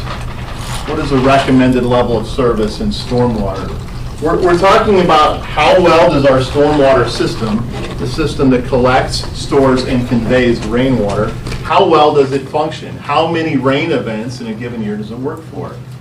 Our recommended level of service can be described as a system that would safely store and convey 95% of the storm events that we expect to see. I think this is much easier to understand than that 100-year event, 50-year event system, which frankly doesn't make a whole lot of sense unless you're a statistician or an engineer. But this concept, I think, makes sense to most people, and that is, will our system safely convey and store 95% of the rain events? What do we mean by safely store and convey? Really what we're talking about is keeping water out of structures. Keeping water out of structures. So in heavy events, safely storing and conveying, you will still see streets that have water in them that are used to convey. In portions, they may be close to unpassable, but in this event, safely storing means a passable street that may have water in it. It also means that areas of your yards, residential yards that are lower, swales, if you will, they would also be filled in the extremely heavy rain events. So that's a picture of what we mean by safely store and convey, keeping it out of structures, houses, basements, that kind of thing. Why 95%? Why not 100%? There's no such thing as being able to build a system that will handle every single type of storm. No matter what we design and build, there's a natural occurrence that will exceed it at some point. So 95% is pretty much an industry standard and something that we are proposing that we should strive to. So safely store and convey 95% of all the rain events. Well, if that's our desired state, our recommended level of service, where are we right now? Well, it's no surprise in a village of our age that the service level varies throughout the village. It varies from really no formalized system at all, no ditches, no culverts, no storm pipes, to brand new systems that were just built in new subdivisions that would meet or exceed that recommended level of service. We did not go through and map or analyze the whole village on a parcel by parcel basis, so we can't tell you the exact percentage of where we fall in this continuum. But it's pretty simple. If you're in a subdivision that was built post-World War II, you have some formalized stormwater system. It probably does not meet this recommended level of service. If you were a subdivision in the past 1972, built 72 or after, certainly those in the 80s, you probably have a modern system with detention basins, et cetera, getting very close to, if not meeting, this recommended level of service. And if you're in something built, a subdivision built after 1992, when DuPage County stormwater ordinance went into place, you're definitely meeting that recommended level of service. So, with that in mind, most of our village south of 63rd Street has a modern system and performs pretty well. Also, the extreme north end of our village, up Orchard Brook, et cetera, performs pretty well, although there are some areas with challenges. And then all the older areas in between fall in a variety of the spectrum, depending on how much we've retrofitted, put back in after the subdivision was built. So our current level of service varies throughout the village. Well, if we want to go from our current level of service to our recommended level of service, we really need to perform two types of things to our system. First is we need to build new systems where the systems don't exist at all, and we need to upgrade the stormwater systems where they are not meeting that standard, where they're too small, they're obsolete. Those are capital projects, putting in new pipes, replacing pipes that are too small, building detention basins where none exist. So those are capital projects. And then, of course, the systems that we do have that are functioning, that are meeting or exceeding this standard now, we need to make sure we maintain them.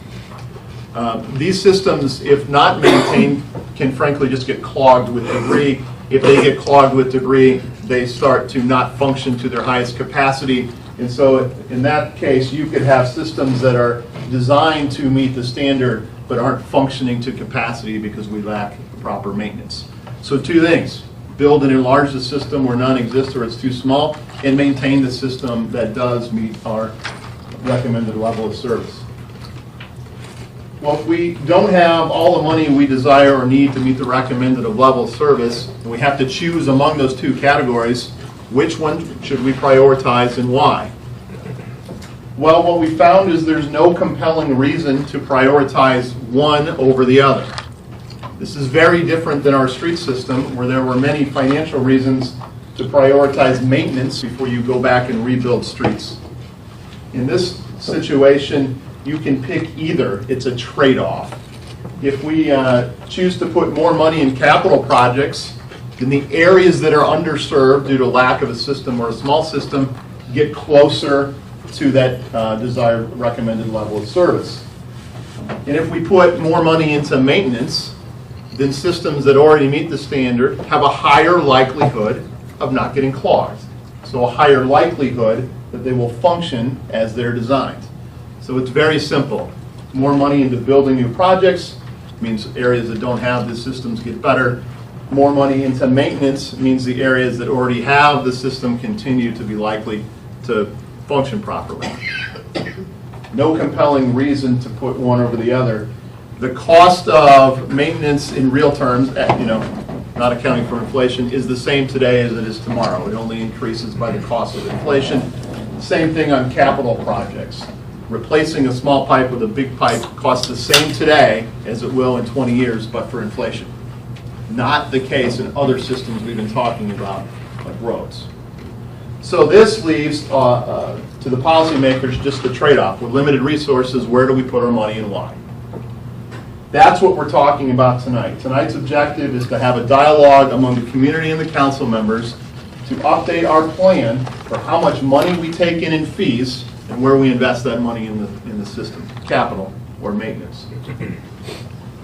I'll draw your attention to page 3.5 of the document. We had a couple hard copies. Sorry, Dave, before you move to that, with respect to the no compelling reason to prioritize over one or the other as it pertains to capital projects and maintenance projects, there is prioritization within each of those columns. So for example, once you've decided to put dollars towards capital, we have a prioritized list of projects that if we had X dollars, which ones we would do based on objective criteria such as, basically it's the very scientific, most bang for the buck. It's the bang for the buck approach. Likewise, there's a system for prioritizing in an objective fashion what maintenance projects you're going to do, because if they've ceased to work altogether, that's probably a high priority.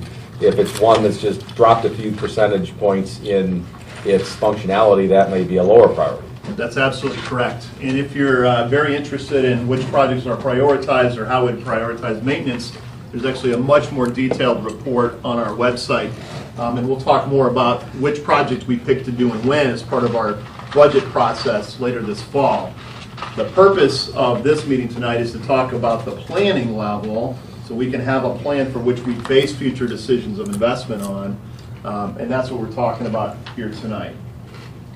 I will call your attention to page 3.5 where we've put a chart in of depicting how much money we would need to spend to get to the recommended level of service immediately, and then broke it down into maintenance and capital. And then what we project we would actually spend if we continue with our current plan. The bottom line here is that the plan that staff is putting forth for continued discussion by the council and the community is the plan that would raise annual stormwater utility fees by 8.5% to 9% a year, every year for multiple years, at least 14 or 15 years. So 8.5% to 9%, the model shows 8.7%. So a significant increase each year. As far as where we would invest that revenue, this plan shows a heavy emphasis on capital projects.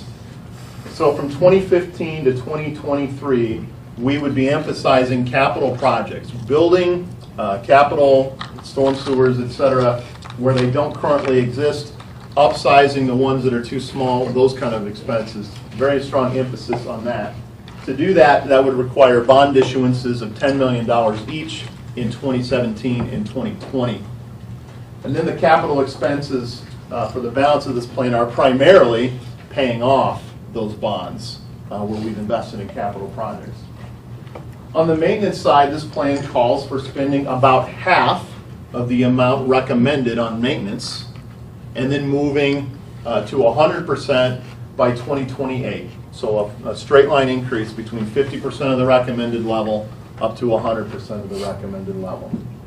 So again, what this will allow us to do is to build capital projects, the ones we've already identified prior to the major flood event we had in April of 2013, and to build the projects that we became aware of as a result of that flood in 2013. We would be building those under this plan starting really in 2017 through 2023. There's much more detail in the report, but at this point, I'd like to turn it back over to the mayor and council if you have any questions, comments, or you can jump right into dialogue. Sure. Well, obviously, thank you for the presentation, encapsulating a lot of detail into just a couple of whiteboards. That in and of itself is a feat. We have one round of experience with this, and I think the thing to emphasize here is we're not getting down to the detail yet. I think as the third whiteboard indicates, tonight we're really trying to stay at the 40,000 foot level and talk about the multi-year plan, revenue generation, and the question of allocation of those dollars to either capital projects or maintenance projects. And we'll get into the lower level detail as we get into the budget discussions in September and December. So we're going to try to keep it there tonight so that we can proceed in orderly fashion. I mean, the reality is we've got both maintenance needs and capital needs, and in order to get from A to B, there's certain revenues that have to be generated. And then the question is, again, how much to allocate between capital and maintenance. That's certainly a valid topic for discussion. And I just think that we have and I know we'll get into that also later in the budget process, as was mentioned earlier, in terms of the prioritization, no different than, for example, the sidewalk matrix and other objective criteria that we utilize to determine, okay, well, where are you going to start? What project are you going to do first? What maintenance are you going to do first? And why? Not just because something's on the south side versus the north side, but there's an objective criteria as to why you would do that project. And usually the criteria are you're going to get the most value for the dollars, so you start there because it delivers the best return on investment. With that sort of, and that wasn't a question or a comment, that was more of an introductory statement. Let's start with whether there are any questions from the council about anything that's been presented. If there's questions, we'll address those and then come back to the council for comments, and then we'll go to the audience, we'll come back, and we'll discuss this as much as everyone would like to. Jeff? Thank you, Mayor. Dave, when do we think we would get into the capital projects that would require more land acquisition and less use in our current existing space or property that we own? How far down the schedule is that? As you can imagine, in a built-out community, trying to put in detention basins usually requires land acquisition. So most of the capital projects have some element of buying land, either for pipes or storage basins. Land acquisition generally takes some time. We try to minimize the amount of acquisition without participation from the property owner. So we plug a couple of years in for land acquisition on each of those projects. Those projects, the planning stages and acquisition stages would begin immediately, but would likely take a couple years before we actually get into building the projects. We need to know how much land we have before we can start design. So that puts it out a couple years. So specifically, probably around that 2017 timeframe, which was some of the reasons why we said those projects that came about after the April 2013 flood event would start in 2017 and go for the next 6, 7 years. Well, that's helpful, because I think, the recommendation starts with that in mind as that kind of being the bigger expense and the longer time constraint on the plan. I'm going to back up a little bit, but we just talked in the other room, and gladly everybody was in there to hear that our bond rating is extremely high. We have AAA bond rating, so we can go out for 2 bonds for stuff like this. But I think a big part of that is because of that 40,000 foot level discussion that we're having tonight, that we set out a plan. We set out a path, so we're ready for it. But it's a path, but it's also flexible, I think, because while we have a plan for capital projects and maintenance projects that's been delivered by staff, we also have the ability, because we have revenue on hand, to be flexible and reactionary to any of the issues that come up. I think if we look at what's happening right now in Downers Grove, there was some stuff that happened in that April storm that we're repairing right now. If we look at what's happening right now or what's happened in the last number of years, there's a lot of detention and storage facilities that are new and are at the 95% of recommended level of service. And that's all because of what really started in 2007 and 6. Those big storms back then and through the 2008, and Dave doesn't like when I go back to the stormwater master plans, but those guys over there do, because that was the foundation. Those guys are the engineers. That was the foundation of where we are today. And all these steps that we're working up to and are at now allow us to have that 40,000 foot look, and it's worked. It's worked for our sidewalk matrix. It's worked for our roadway plan. I mean, that was the last big one that we did that's given us kind of a set path for that, and we know exactly where we're going. We know how many segments of road we're doing. We know where those roadways are going to be replaced. Now, if you take that discussion, tie it into the needs that we have here in stormwater, you can get that best bang for your buck, the bundling projects, not only roads, but stormwater, water mains, sidewalks, any infrastructure that we need to do at street corners for traffic calming. We just did a bunch of that over in the Whittier School area. So these are all steps in the plan to get us to a point where we can talk about the finances. I think that from my perspective, I'm a maintenance guy. That's my job during the day, so I like to maintain things and make sure they run right. So the fact that there is maintenance in there of the areas that need it the most is important to me. But it's also important to start that engineering and the planning for the capital projects, because those, as Dave said, do take time. But we can look at various areas around town that show a direct impact and a direct result of our stormwater process and plan. The mayor said that this isn't new anymore. I still think it's a little bit new, but we do have that a couple years under our belt now. And this is an innovative and extremely high-level way to generate revenue for a stormwater project, stormwater plan. And, I probably say it too often, but this is kind of one of those things that we win awards for because we do it so well.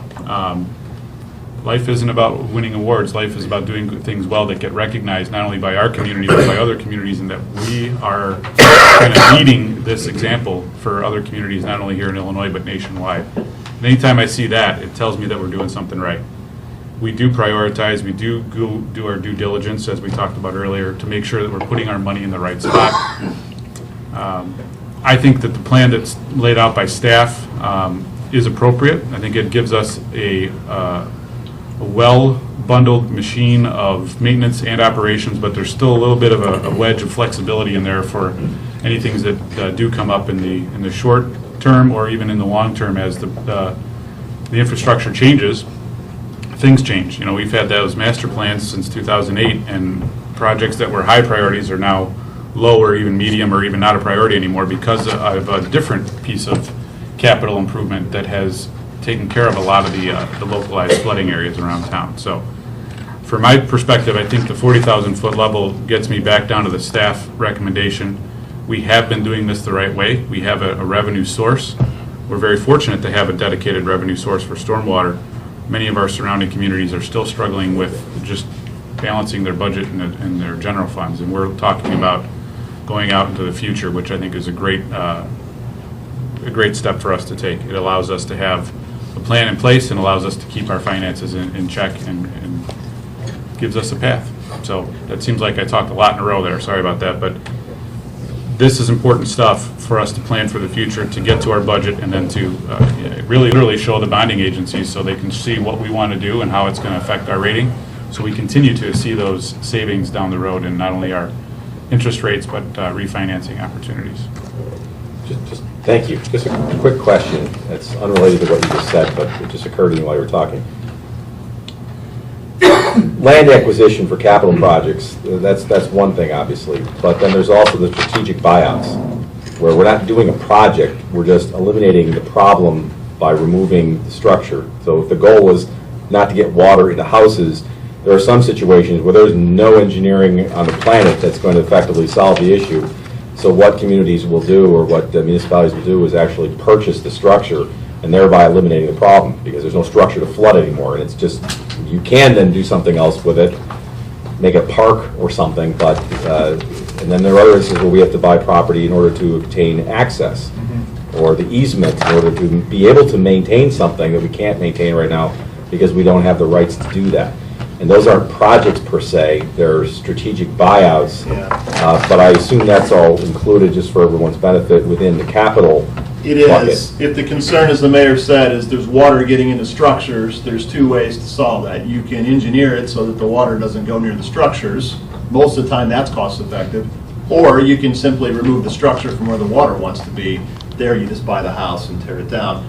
An example of that, where that was more cost effective, is the recent purchase of 4 or 5 homes on Lee Avenue, just sort of south of 5. And Second and Cumner. Second and Right. Cumner, which actually was both. Right, and when we get to it, and I'm going to find my own comments here and not jump ahead to September and December, but just by way of heads up to the rest of the council, currently DuPage County is working on an amendment to the action plan for second allocation of CDBG disaster recovery funds. What the heck does all that mean? It's some additional dollars from HUD and elsewhere, including FEMA, that would provide funds for the strategic buyouts that the manager just described, whereby, and this isn't finalized yet, but it's being discussed by the Stormwater Committee as well as the Economic Development Committee, where there would be a pool of funds where right now there's a program that includes $7 million. This would be an additional $18.9 million that would be available for DuPage County municipalities to participate in these strategic buyouts at a 25% match. And so it's not an unlimited cure-all, but for some of these strategic buyouts that are, in some instances, the only solution, there may be some outside dollars by the time we get to talking about it in September, once this goes through. It hasn't been finalized yet. It was just in a committee this morning, but something to keep in mind. Mayor, could I ask a question? The 40,000-foot level, I see we don't, we're not specifically endeavoring to discuss the specific amount of the fee increase in 2015, but we do have revenue generation on the top. And what exactly, I mean, and maybe staff, what direction would you like from the council on this topic? I think as an example, a 40,000-foot kind of comment would be, understand the plan, and I'd like to actually raise revenue more quickly so we can do both capital and maintenance to the fullest extent as fast as possible. Or, I think the revenue generation and the impact on the community is too much. I'd rather look for ways to keep the fees down and then therefore not do as many projects or maintenance as described. That'd be a 40,000-foot comment. We would modify the plans based on the council commentary tonight. Then the plan would be presented, and an actual specific rate for 2015 would be generated in September to launch the budget discussions. It could be changed and voted on specifically as part of the budget in 15. Does that make sense what we're looking for? Yeah. Plan Yes. level versus percents? Yeah. And likewise, right now you've got basically a 15-year spread up there. If Commissioner Olson said, well, you know what, I like the plan, but I want to spread that out over 20 years. That would be a 40,000-foot level comment. That's a great comment. The other thing to note about these things is these, you can rely on this analysis. It's very good at the planning level. It's not a financial model. It's not like a slider scale. It's not dollar for dollar.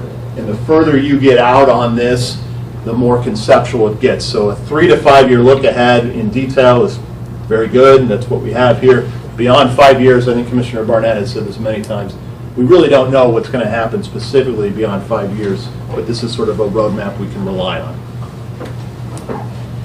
Nice segue. No compelling reason to prioritize. I guess I take a little issue with that. That's a financial and technical kind of a commentary. Correct. And, you know, I think we've got compelling reason by nature of our position to do a better job than we're doing on maintenance. The assets that the village owns, you know, are kind of to some degree entrusted to us. And I don't feel comfortable with the idea of saying we're implementing a new tax and probably 15 years or so down the road we might be maintaining the stuff we own where we think we should. Because as you said, that lack of, you know, crystal ball, if you will, that extends out beyond much more than about 3 to 5 years, it's foggy. And so I would like us to, my 40,000 comment on this is, I'd like us to model what this looks like if we try and get that maintenance to the level we believe it should be in a much shorter horizon, like, you know, 5 years from the time we started, so like a 18, 19 kind of a range. One of the other elements, beside that we don't know what it's going to look like down the road, is our, you know, revenue. I don't like to be Debbie Downer at all these meetings, but we spent some pretty rough times not that long ago. And whether they occur again or not, certainly everybody is hoping they won't. Everybody's doing their best to ensure that we're prepared should they. But as it relates to deciding when you're going to start doing your maintenance, I'd much rather say in 2020, I'm going to defer a capital project because I've got a change of events relative to our financial strength, then I'm going to take that maintenance I thought I was going to get to do and push it out a little farther yet, because those assets need to be maintained. And so, you know, we're going to eventually, I suppose, land on some sort of an increase next year, but I'd like to see us move or at least model what it looks like, to move that maintenance goal of truly maintaining things the way we believe we technically should, to within about 5 years of the plan implementation, which is 2013/14, so that's an 18-19 kind of thing. If the result of that, I can't speak to what that looks like until it's modeled, but if, as you just mentioned, or if the result of that was, well, therefore the fee that we believe we can live with or that the community can handle causes the extension of the capital portion to expand, that is the slider scale portion of what's going on. But I just don't feel comfortable sitting here saying I'm implementing a tax, fee, whatever we want to call it, specifically so that we can get our stormwater house in order, and saying I'm still going to take 15-plus years to get to maintaining the stuff we have. That doesn't feel right to me. So I'd like us to at least model what it looks, before we decide something, at least model what it looks like to move that way forward.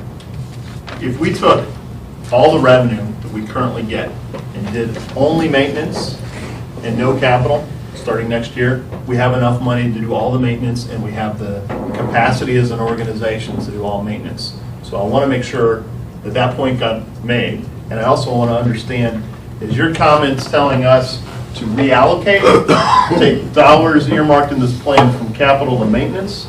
Or is it a suggestion of look at increasing revenue faster to do both, or any combination there? The answer is yes. The answer, I mean, I know it's a non-answer, but we don't really know what that looks like.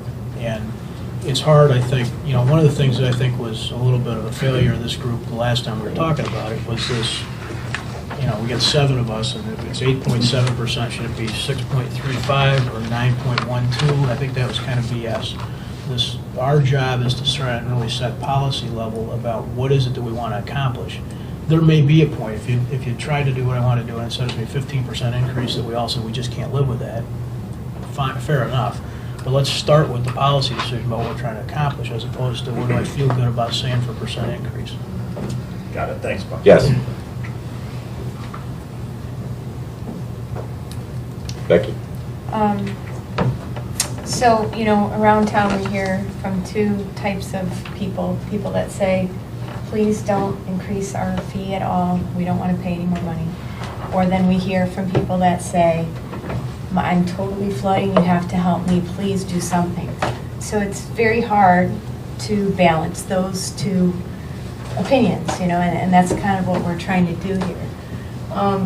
Dave, I think you kind of explained it in response to Commissioner Barnett, but if we didn't raise anything forever, we just kept stormwater fees at the existing rate, would we, so you're saying we would be able to do the required level of maintenance, but would we be able to do any capital projects?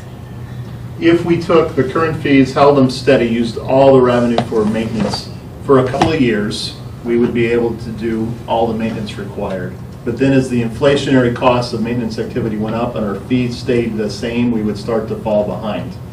That's what would happen on the maintenance side. On the capital side, you'll see a big, long, tall blue line in 2014. We do have the ability to invest in more capital projects now. We have money in the fund that we delayed in spending until we got the stormwater utilities stabilized. We wanted to make sure we knew what was going on before we spent that money. So we do have a significant amount of money, several millions of dollars, that are already earmarked for capital projects that are in the CIP. We could do those a year or 2, maybe 3 of some capital projects. But on a sustainable level, what would happen is we'd have only enough money to do up to 100% of the maintenance for a couple years, then we'd fall short of that, and then we would actually shift to no money at all for capital. Or you could just take all that flat revenue and go on the capital side, and then your maintenance would fall off, and then there's that trade-off. We would not be sustainable if we just kept the revenue flat. Okay. That was, the point of this whole thing was to, sound like a broken record, I suppose, but was to generate additional revenue. That's so it. We have a lot of angst over what that really looks like, because nobody likes to go back to the public and say, we're raising your cost of operating and living here. But that was the point of the program, was to raise a whole lot more revenue. So we had this conversation last year about what was the effect of minimizing the increase. Well, it's just to extend the time. None of that's changed. This is the conversation we're having right now is how much additional revenue do we want to ask our residents to put up with, And in what fashion do we want to spend that revenue? In a certain respect, you almost want to kind of pull the Band-Aid off. Let's, kind of like you're saying, increase it so that we can just be done with increases and just get there and move on. But in another respect, people don't want us to increase it at all. So it's hard to balance it all. Yeah, I wouldn't say I want to pull the Band-Aid off, because at the end of this thing, it's gazillions of dollars, or certainly millions and millions. But part of what we're doing, one of the things, we had this conversation last year, and we talked a lot about inflation. Well, should 2014 be related to 2013 based on some kind of an inflation number? Nothing we're doing here right now, at least until 2028, as it's laid out, is inflationary related. It's frankly, no offense to anybody who might be in the room, it's frankly covering up for not having done what we should have done for the better part of 4 to 5 decades. So, that it's going to be, is it Band-Aid? I don't know if it's a $20 million Band-Aid or a $4 million Band-Aid, but it isn't going to be a 3.1% this year and 1.2 next year, because that's what CPI is. Because that's not what we're fixing. We're fixing 5 decades or more so of not doing what we should have been doing. And and just to jump in on that, where the rubber meets the road here, we're talking about it from a 40,000-foot view, but we're talking also about how many homes around the village are going to flood, and how many businesses around the village are going to flood. And I think there's a bit of merit to Becky's pulling the Band-Aid off. But at the same time, even if we did do that, and I'm not saying we should, but if we did, there's only so much staff capacity to get things done in one shot anyway. That being said, it'd be nice to do all of these projects and be able to say, we can get everybody to this recommended level of service and never have to raise the fee. If we said that, we'd be lying.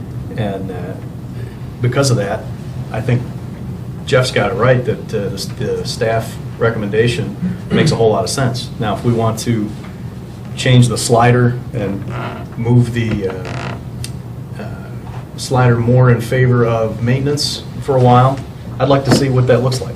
Maybe not 5 years, maybe 10, because we do have a responsibility to take care of the infrastructure that we have.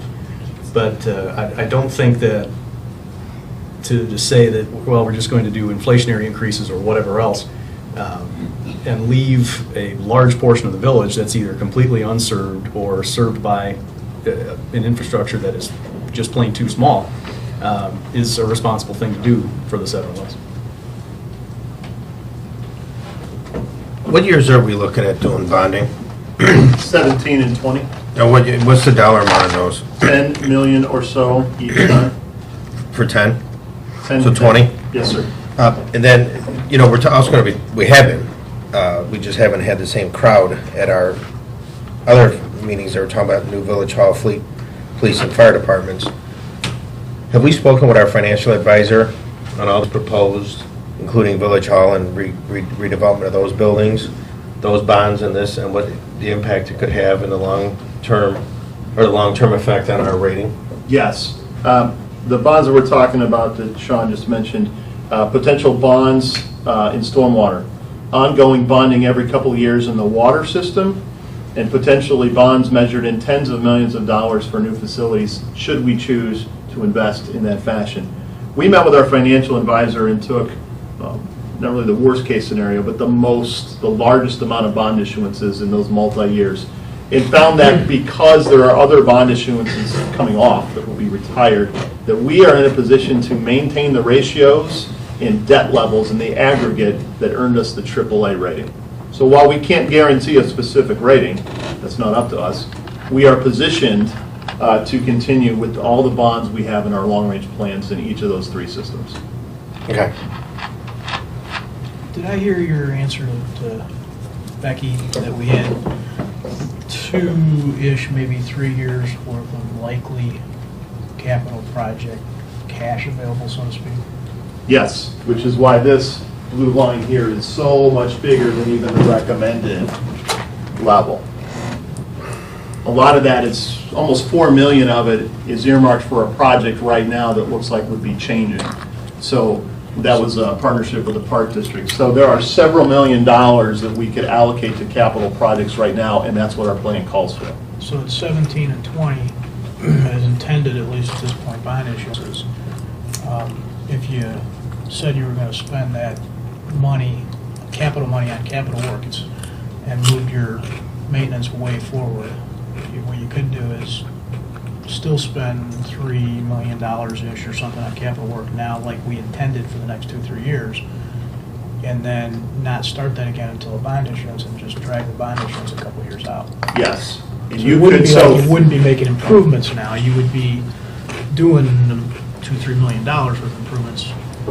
Yes, you can reduce the amount of fund balance spent on capital, shrink that blue line down, move some of that money into maintenance to move the maintenance line up, take the revenues coming in, focus them more on maintenance. So a shift to maintenance away from capital in the early years, and then look at adjusting the amounts of the bond issuances and the timing to get the capital side. Yes, you can do all I those guess the things. reason I was trying to frame it that way is it doesn't, to move the maintenance way forward is not the same as not doing any capital. Those aren't necessarily linked. Because of our fund balance, we have some flexibility. We can do a little bit of both early on, but it's not sustainable. Sure, but it's not sustainable under either scenario. That's Correct. bond issuance. Correct. Right. But you just said something very important, that there's a project out there that's changing, potentially. Yes. And that's for whatever reason, but there's the flexibility that allows us, $1 million, $2 million swing up or down. And so if we have a plan put forward, we're going to be able to look at something, say there's another storm, there's another issue that comes up, failure, sewer pipes fail all over town all the time, without even huge storm events. We have that flexibility in there. But I think that high-level discussion has to be, and it's starting to work itself out here, what's our 7 priority, maintenance or capital? I think if we can continue to have a little bit of both, or, kind of creeping up, we're kind of following along with the staff recommendation, but we have to always, in my opinion, have that flexibility built in there. So I guess I just repeated myself. Yeah, but that's part of the reason why we do this every year, because we're going to have the benefit of the prior year's experience, whether it's dollars coming from FEMA, or it's some unexpected event, or whatever it is, some big rain event, better pricing. There's a gazillion things that could go into it, and we're going to see where we're at. But you're right, we need to have the overall plan to guide the actions that will arise from whatever that recent past experience is, whatever it might be, up, down, forwards, backwards. It's one other thing, and then I'm going to... Yeah, sure. When it comes to maintenance, one of the things I'm very interested in, we'll get to it, maybe not tonight, but if something is so clogged it's not functioning, it's the equivalent of having nothing there at all. That is correct. So you can kind of look at a capital project and that kind of maintenance project the same, because if it doesn't work at all, then you might as well have nothing there. But then it gets down to degrees of maintenance, and we'll have to have more detailed discussion of that. I agree we ought to be maintaining the things that we should, and then it comes up to defining what should, and where we want to set that bar. But go ahead, Ron. I have a quick question. The current structure of the stormwater utility fee is that the only revenues or dollars that are in there is what we collect through the fee itself, correct? That's correct. This is a pure utility on the funding. So we could not, in our budgeting process, determine that we're not going to allocate X amount of money to a project and then transfer that difference to this fund? You can choose to do that. However, the system is not set up in that fashion right now. Right now, the only revenues that go into the system are from stormwater utility fees. And conversely, the only thing we spend that money on is stormwater. That's the pure utility aspect of it. If you wanted to open up a discussion about the structure of the funding mechanism, then those movement of dollars from one capital system to another, one infrastructure system to another, become available to you. Let's do less sidewalks and more stormwater. Let's do less operating costs. Anything. Yeah. And that's something that I would like us to look at. You haven't put anything on my name, but that's something I would like to do. I'd like to second that. Because I don't have a stomach to propose 8.7% annual fee increases for 15 years. I just don't. I'll let the elephant out now and just tell you that. Well, that then opens up the discussion, which is way beyond the scope of tonight, of what are the plans for all those other capital projects that are just you're robbing Peter to pay Paul is what you're doing. Not necessarily. Well, Well, how many more miles of sidewalks do we have? It's a closed environment. Yeah, and to that point, taking revenues away, expenditures away from the water system and the road system, probably not a good idea because then they won't be sustainable. But operating expenses and to a certain degree sidewalks after we get to the point of completing the matrix, that does become, if the council says we're open to structural change, then there's a pretty logical time to talk about sidewalk funding when we actually complete the multi-decade matrix, which is coming up in a year or two.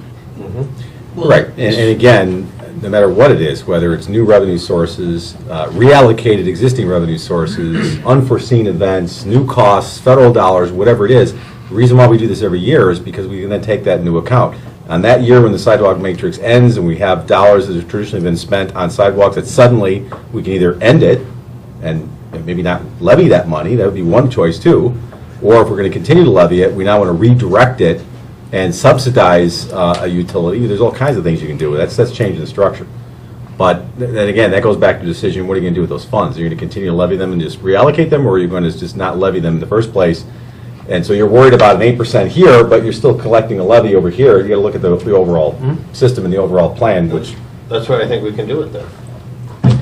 And then, just from, I agree we should look at that for what Sean's proposed. From my own perspective... Well, that's every year. You look at that every year. Well, I agree, and so I'm saying we should look at it this year. And next year and the year after that, and 2020. The other piece of that I would discuss is, to me, if we were to have reduced, the stormwater fee, in my mind, would, in an ideal world, pay for the maintenance once the capital projects are all over. That we get to a point where there's capital projects are at a minimum and it would pay for the maintenance of the system. I think if I'm looking at more stormwater spending with reduced fee dollars, I want the fee dollars that we're putting in with, which presumably general tax revenue, to be towards capital projects. In my mind, that makes more sense structurally, from my perspective. So that's just a little bit of additional thought on what Sean's saying from my perspective. All right, why don't we pause then for the council discussion, certainly not to cut it off, but I want to recognize the patience of our audience who sat through one meeting to now sit in this meeting, and I want to open it up for questions and comments from members of the audience who are here tonight. And once again, I'll thank you for being here. So if you just raise your hand, we'll just go from there, try to keep it orderly so there's not a mad rush to the microphone. Yes, ma'am. Well, I'm just a homeowner who's lived here for almost 20 years, and it's only been in the last few years that I've suddenly received a utility assessment on my water bill. And, as a homeowner, I always thought somewhere my taxes were paying a portion of the maintenance of our water utility system, and that this new revenue that we were being assessed was going to go because we had major projects.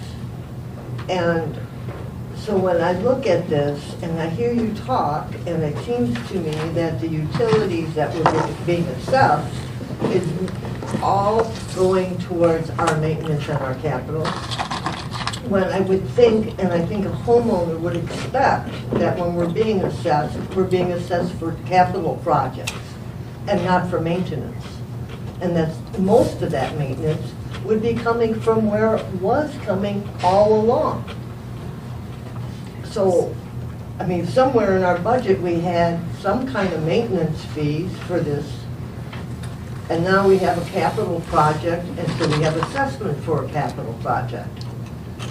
So I guess I'm vague on why we have to have so much of this assessment going to maintenance. I understand the need for the maintenance. I just don't understand why this money is allocated to that and there isn't prior money in the budget for maintenance. Dave, could you address the reduction Yeah, do you want to take that one? property tax that occurred when the change was made? When the village initiated the stormwater utility, which is using fees to pay for the cost of owning and maintaining the stormwater system, it was a complete shift to a fee-based system. Prior to January 1st, 2013, the village was using general revenues in the amount of about $815,000 a year, primarily for maintenance and some capital projects, as well as using $1.1 million a year of general revenues to make bond payments on stormwater bonds that we use for capital projects. $815,000 and $1.1 million. When we initiated and started the utility, it was a complete shift. The tax bill, the tax levy went down by those amounts accordingly. So if you actually went back and compared your tax bill, and we understand that most tax bills continue to go up, if you look at the village line items, we had a year where it went down significantly. We're just one of many tax bodies on your bill. We're only about 8% of your bill. So if you look and go back, you can see it, but that is the structural shift that was made. The short answer is it used to be in the budget, but then it all shifted to the fee. Your assumption was right on. You're exactly correct. It's just that reduction that probably Yeah, doesn't but feel then like it was there. eliminated, you gave us a reduction for 1 year. Repeating every year. Every year it's $800,000 that we didn't levy. Yeah, it's less that gets levied every year. That's not just once. But that's just us. I mean, we're this much of your tax bill. College of DuPage County, District 99, District 58, Park District, there's a lot of other people in there. Public safety, pension funds, DuPage Airport. DuPage Airport. Our homes, to me, are an investment. If our homes get ruined due to flooding problems, or you can't sell your home because there's a flooding in the area, and they get devalued, a lot of homes throughout the town, I don't think that's good. I understand you have to keep maintenance, but capital projects are really important.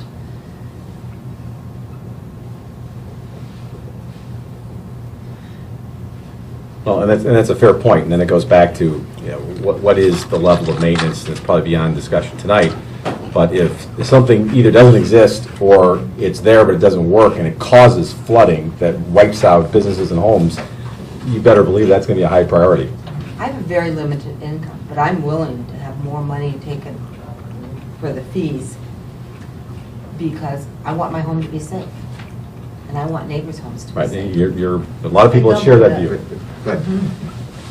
But I think the one thing that we've got to always keep in mind is this recommended level of service is 95% of events. We're never going to be perfect. No, I know that. And I think that's something from my perspective, you know, looking at the community, we can't promise a level of service that addresses every possible storm. Right. And on that point, let's just emphasize, we're not talking about 95% of the water, we're talking about 95% of the events. Right. Correct. Right. There's a lot of ways your house can flood. Only one of them is from storm. I'm getting water from the infrastructure because it's not large enough. I'm not getting, I've had companies come out, I've handled my water problems, except I'm getting water from the village. I'm getting water from down the block, I'm getting water from the park, I'm getting water across Cumner. Up on Shady, right? Or Yes.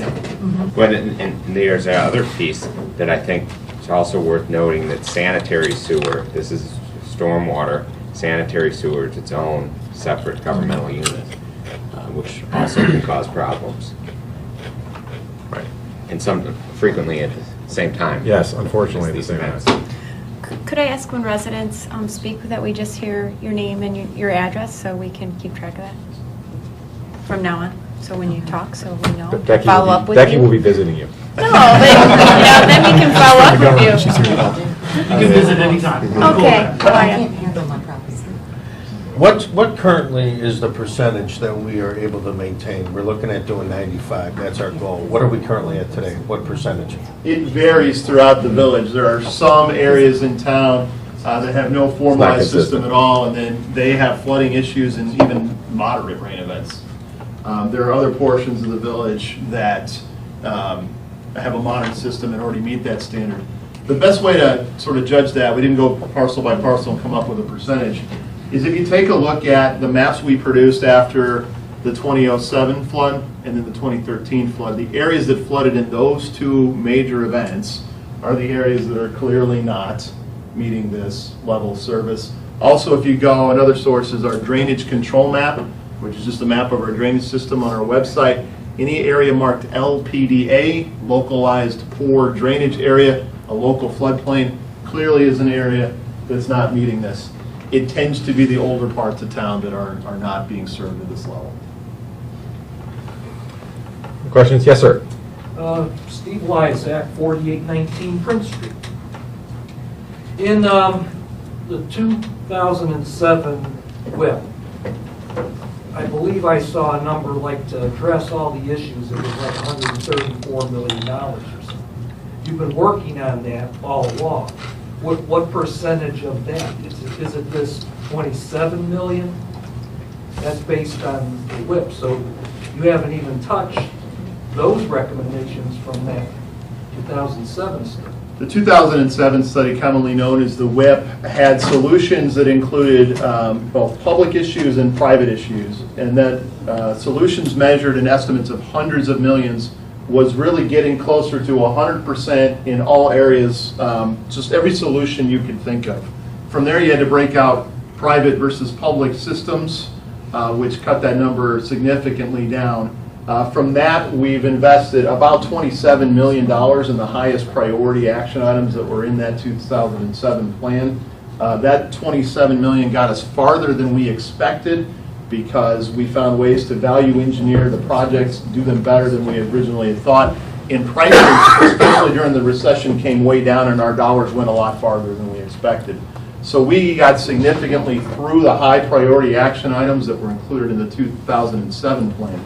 Some of the items that exist right now of potential capital projects in our current plan are related to or directly showed up in the list of projects in the 2007 plan. And in 2013, is there overlap on any of those? Some. There's not as much overlap as you'd think. What we found is that the 2007 event was very different than the 2013 event. Speaking to this, we can never guarantee a certain percentage.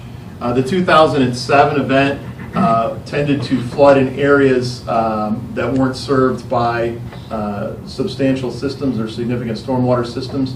In 2007, it was the LPDAs that flooded, a lot more neighborhood flooding. 2013 was much larger regional event across the entire northern part of Illinois and through the Midwest, intended to flood out areas in the 100-year floodplain and the 500-year floodplain. If you flooded in 07, you may not have flooded in 13 and vice versa. Is that pretty close, man? Good enough for a manager, not an engineer, but that close. All I know is I flooded in both. So. There are many that flooded in both. Again, I apologize because this will be a couple more minutes. I like to have a third voice to your conversation. I'm somebody who had significant property damage in this last flood. There's not only those of us who are worried about flooding and how to control and save our houses and our property.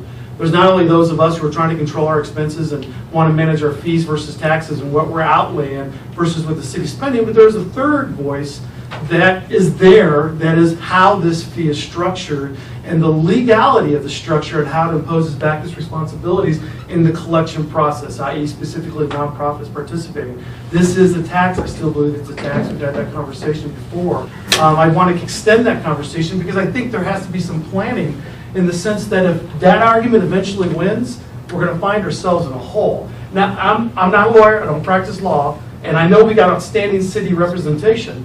But I think if you really look hard, and I think it's what Church of Peace versus Rock Island, the appellate court came up with criteria of what is a tax versus a fee.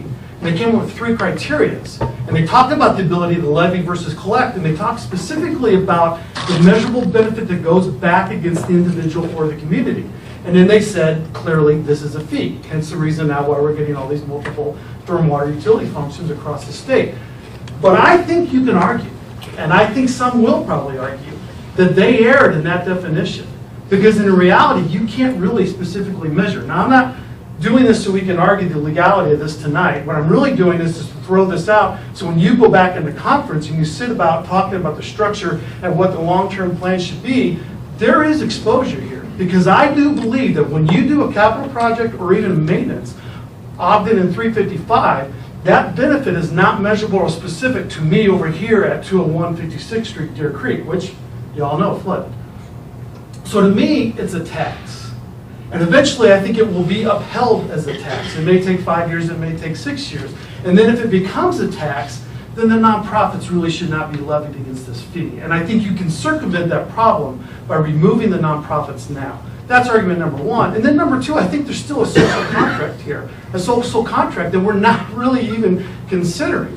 Zweig versus St. Louis, MSD, set the standard of measurable standard. Missouri Supreme Court, I know Illinois doesn't have to follow it, but it's still a Supreme Court decision, 2012, and it says you can't give a specific measurable event to an individual back against a general community purchase or activity.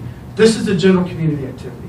We benefit as a community, you assess this as a community, we participate as a community, and we benefit as a whole. And you can't sit there and say that one person is individually getting a service or good versus somebody else. And I think that's the flaw in our structure here, and I do think that gives risk to long-term planning and funding. But finally, the nonprofits.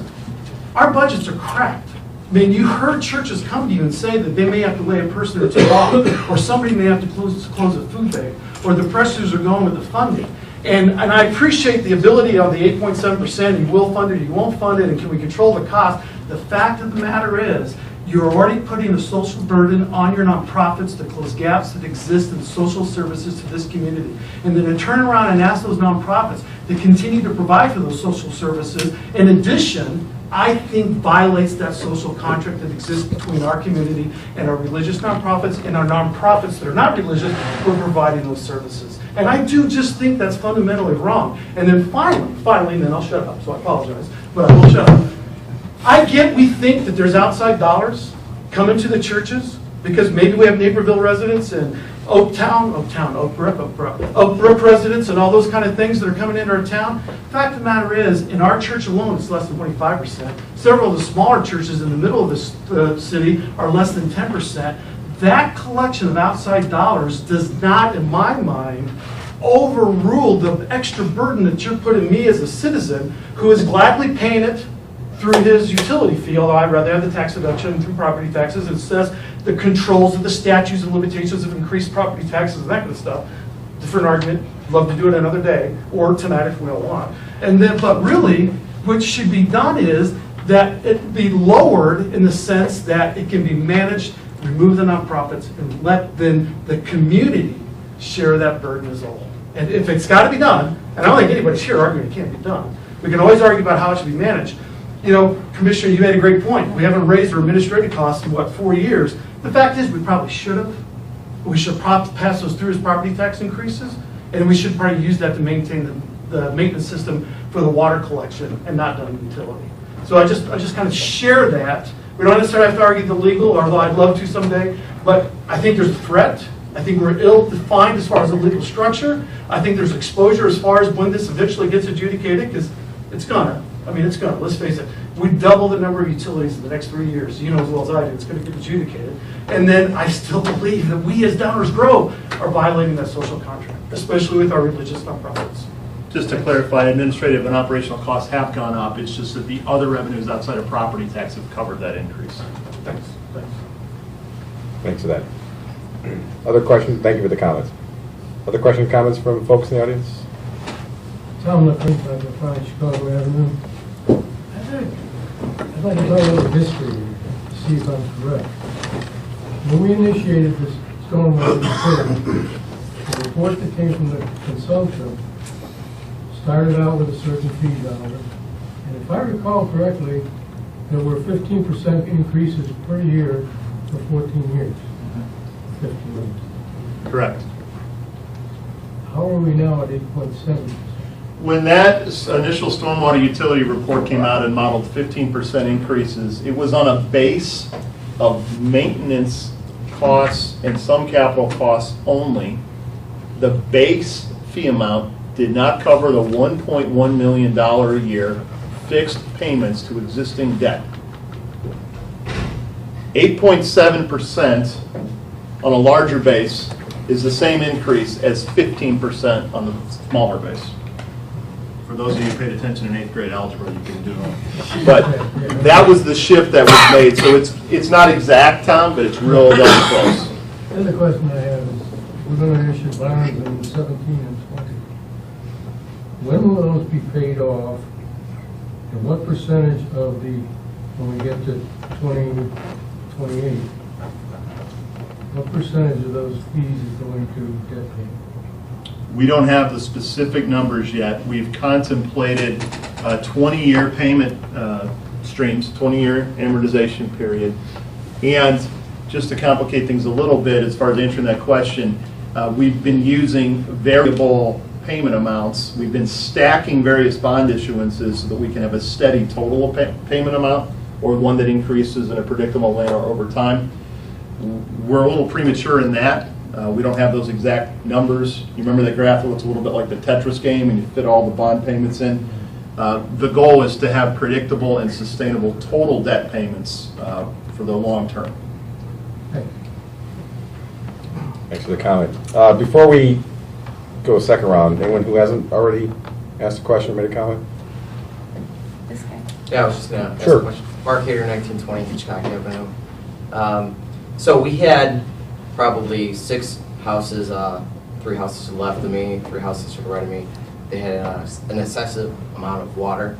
And so I know one of the things we were talking about was the capital projects. And so how do you decide, like, where you're going to put your basins and stuff like that? I'm now going to turn it over. That's an engineering question. Yeah, man. That's what the 2013 flood study answered. Did you get flooding in the April 2013 flood? Of course, yes. And we have our follow-up flood study online. That was more of on a preliminary basis. We looked at each of those areas and did some very preliminary level engineering. We still need to proceed to do more final engineering for more costs and solutions, but that information would be found in that study. Or to call staff. We're happy to talk to anybody and get as much information as we can and help answer those questions. So it varies by neighborhood, basically, by the attributes of the neighborhood? Right, and by the type of problem that was experienced in that neighborhood and what's available already, what level of service is there currently. Can we use existing facilities? Are there any facilities there now? All those kind of questions. Each one is kind of specific to the area.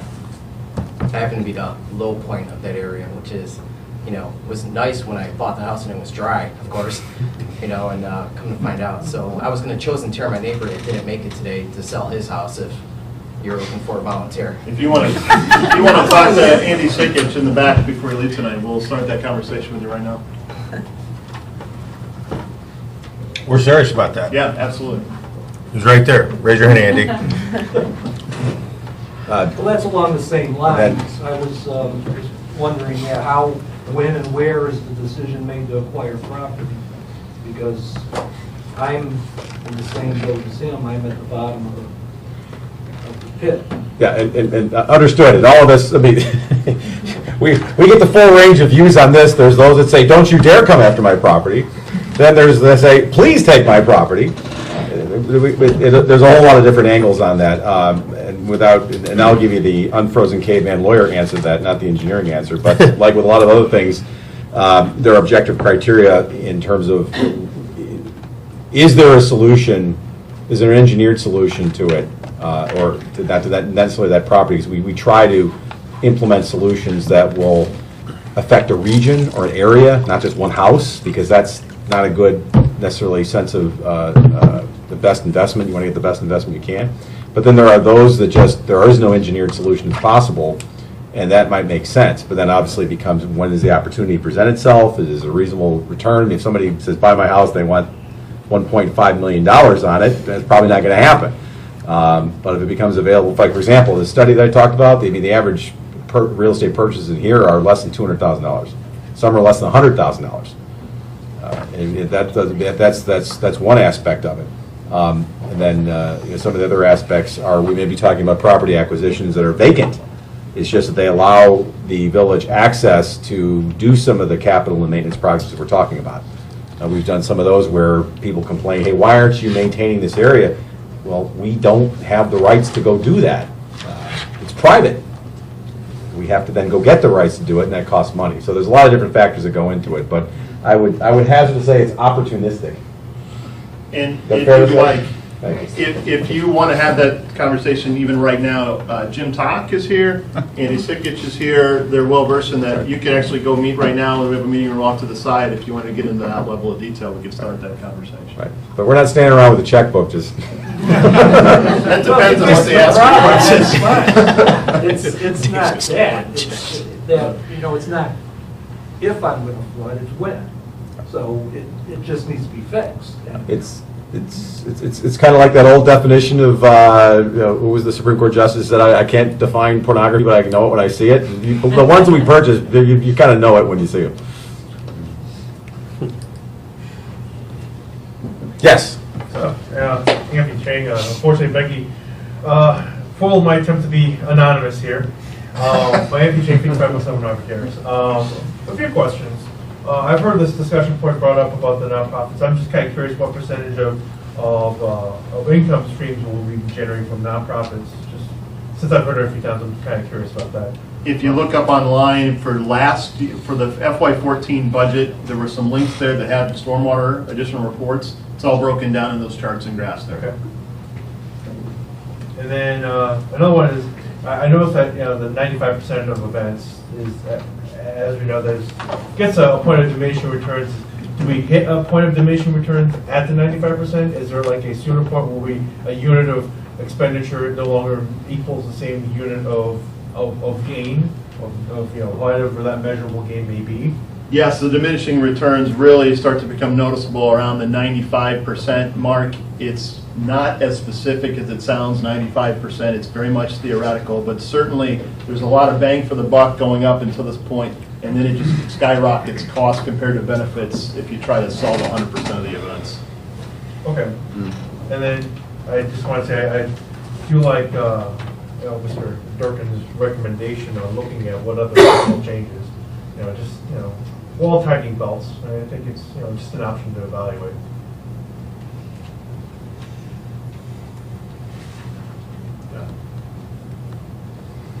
All right, I'll take advantage of the momentary lull to bring it back if there are any other questions or comments from any members of the village council about where we're at. I got the sense to try to bring this plane to a landing here, speaking of 40,000 feet, that so far I heard most people say that, I'll come back to Commissioner Barnett in a second, but there were general support for the staff recommendations, although Commissioner Barnett wanted to see a different modeling, and I heard other people interested in that as well in terms of how the maintenance piece might look differently. I'm not saying it the same way you did it, I'm just highlighting. I think we heard what you said. I was just pointing out that we asked for a different modeling of that graph up there, and I think that would be worth seeing. A question about the graph. Am I approximately understanding the cash on hand plus revenue streams as projected?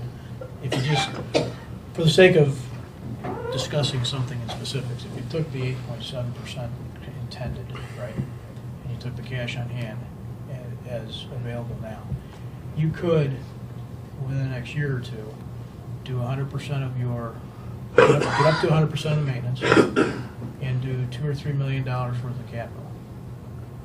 Maintenance at 100% is about $3.8 million a year. We're currently generating about $3.8 million a year in fees. We have $5 to $7 million on hand, give or take.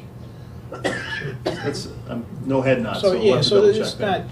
We're not writing checks on these numbers tonight, but you could, with your existing revenue stream, you could start doing all your maintenance. Yes.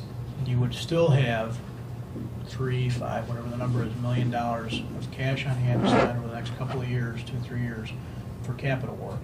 Yes.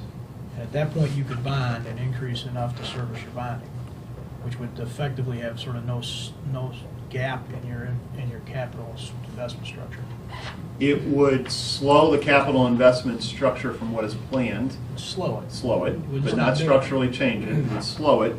And I just want to comment that It would kind of slow yours. the $10 million, debt service on $10 million is about 700 and some thousand a year. For 20 years. So for every year for 20 years. So in the year that you decide to issue that bonds, if you were kind of keeping flat at the current rate, you'd have to increase it significantly in that 1 year if you wanted to jump right to Well, that. I was prefacing that conversation on the intended 8.7 increase each year, so you wouldn't be totally flat. But in terms of what you were doing Correct. with your money, Correct. you could start maintaining 100% on your revenue streams as they stand. You could do $3 to $5 million worth of capital for the next couple of years, and use your increases to begin to be ready for your bond issuance 3 years out. Yes, and the way I heard that, for those visually oriented, is it would be a shift of some of this blue line to bring the reds up closer, and then the blue line would start to mimic the balance of this after the bond issuance. Your red gap is not nearly as big as your blue gap. That's really what's being reflected by Correct. my comment. Red is maintenance, blue is capital. Thank you. Yes, I got it. Right. I just want my comments to be clear. I was suggesting we do no capital. No, yeah, That's- understood. I got it. Understood. Got it. And I think it would be helpful for all of us and everyone in the room and beyond to see what you just described, what that would look like in the bar chart here. This has been incredibly helpful. What we'd like to do is, you'll see a version of this come out with the LRP, the Long Range Planning document itself. But frankly, maybe more importantly, as we get towards this budget discussion, we'll probably give you 2 or 3 options. We'll show you what the plan is with some tweaks, but then we'll be able to actually model 3 years at a time. We're comfortable with 3-year models. We think that's a short enough horizon to get pretty accurate. And we can show shifts and changes and what that would do to various revenues. So, Mayor, from where we sit, unless staff had any other questions or comments, this has been incredibly helpful at the 40,000-foot level of where we are.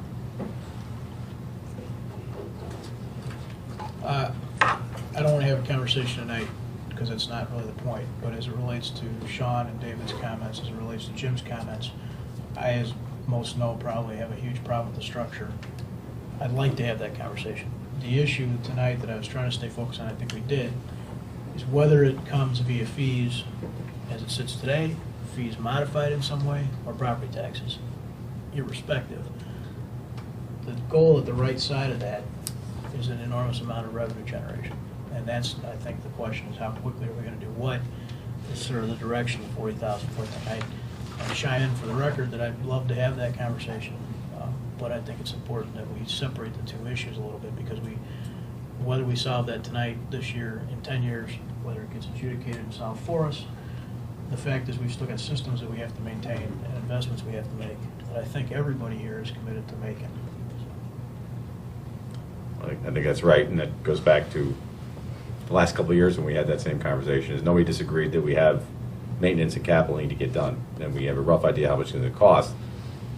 Then we can talk about over what course of time, structures, and get all those details, but there's no dispute that there are needs, both on the capital and the maintenance side, that need to be addressed. So, any final questions or comments from the audience? Otherwise, I want to thank you on behalf of myself and my colleagues for your patience in sitting through everything else. And oh yes, see, if I kept talking long enough, I knew someone Can was the going to bonds be be there. put out sooner so we can get some of these capital gains projects done sooner? Or do we have other bonds out there that we have to weigh? Capacity question. We are good question. We are close to capacity in the aggregate level, which means that we're bumping up against this concept of moderate overall debt level for the entire community. And if we try to issue more faster than planned, it may cost us significantly more in interest rates because our rating may drop. So right now, we're sort of maximizing the value of our AAA rating and the amount we've put in debt so far. The 2016 is important because we have 2 bond issuances that roll off about that time. Library debt and Fairview Avenue improvement debt. They fall off, we pay those off, and so we have more capacity at that time. That's what I was afraid. Not to, sorry to interrupt. If interest rates really go up as much as they think there is, and I'm just thinking off the top of my head, would it be better to go to a AA rating versus a AAA rating and get the rate now versus having the Federal Reserve. He's going to have a heart attack if you start talking about that. He'll drop dead right here and now. Yeah, hang on, I didn't fix the life insurance policy yet. I'm who gets what when I die. So. You know, that's a good point. We never set out specifically to get a AAA rating. What we set out to do is stay within the moderate range, because if you go beyond moderate, you're not worried so much about AA+, you're worried about other things. Right. And then it just so happened that when the rating agencies saw how we approached our infrastructure systems and sustainability plans, which Jeff was talking about, we earned the AAA, but we didn't set out. We were clearly comfortable being AA+ and getting sort of the best of both worlds, but we were rewarded with a AAA, which is great to keep. It seemed to me that the variant rate on AA is just as good versus, 15 Federal Reserve rate increases between now and 2020, or 2017, or 2018, right? I mean, we'd have to talk to somebody who really knows what they're talking about, but that would make sense to me, so borrow now. You think we're going to have 15 federal ratings? Janet Yellen, baby, job slots is gone. That's all the time we have for tonight's show. Next week. Jesus Christ. Wow. So what's the stock market going to close at? 30,000 points or what? I'm going to ask something that I always ask for. What does it look like you do is a pay-as-you-go? What's that? A pay-as-you-go, as best we can. Because let's go borrow money. Let's go borrow money. For every dollar you borrow, you're going to be paying 3. If we do you're putting that burden on the future residents, on current residents, and future residents. So I'm in no rush to go out and borrow as much as we can, and pay back $2 for every one we get extra. If we go to a pay-as-you-go, as opposed to pay-as-you-use, then these double stacks of what we plan to spend would drop from the $6 to $7 million a year to 3.8 every year. And the gap between the current level of service and the recommended level of service would be. But at the end of the line, you wouldn't be paying all that interest, and you'd have more money to put into your infrastructure. You'd also stretch out how long people are flooding and whatnot, right? I mean, correct. At that point, Well, by the time we got to the recommended level of service. Well, hang on, by the time we get to the recommended level of service, David and I be your age. But how many people are going to leave the village if you keep flooding your home values? Well, every home, you're not going to be able to fix everything, so you can still fix major projects. You can still have major projects. It takes longer, but it doesn't mean everybody's going to buy robots. Yeah, but then you're playing Russian roulette with our houses. Well, there's another section of town Because you don't know there's when another the time section, when other it's gonna sections flood. of town that aren't going to benefit from all the extra money that they're putting into the project. Clearly, there's a difference of opinion on this topic. Yeah. We've heard both sides of it. I lived in Palatine and I flooded, and I never once, ever blamed the village of Palatine for my water problems. Right, but you did move to Downers Grove. Exactly. I passed it on. After spending thousands to fix it, but I didn't blame the village for my dumb mistake. Yeah, but I don't want to be I'll buy that exact house. I moved on. All right. All right, well, I thank you very much for being here tonight. We really appreciate everyone's comments, and stay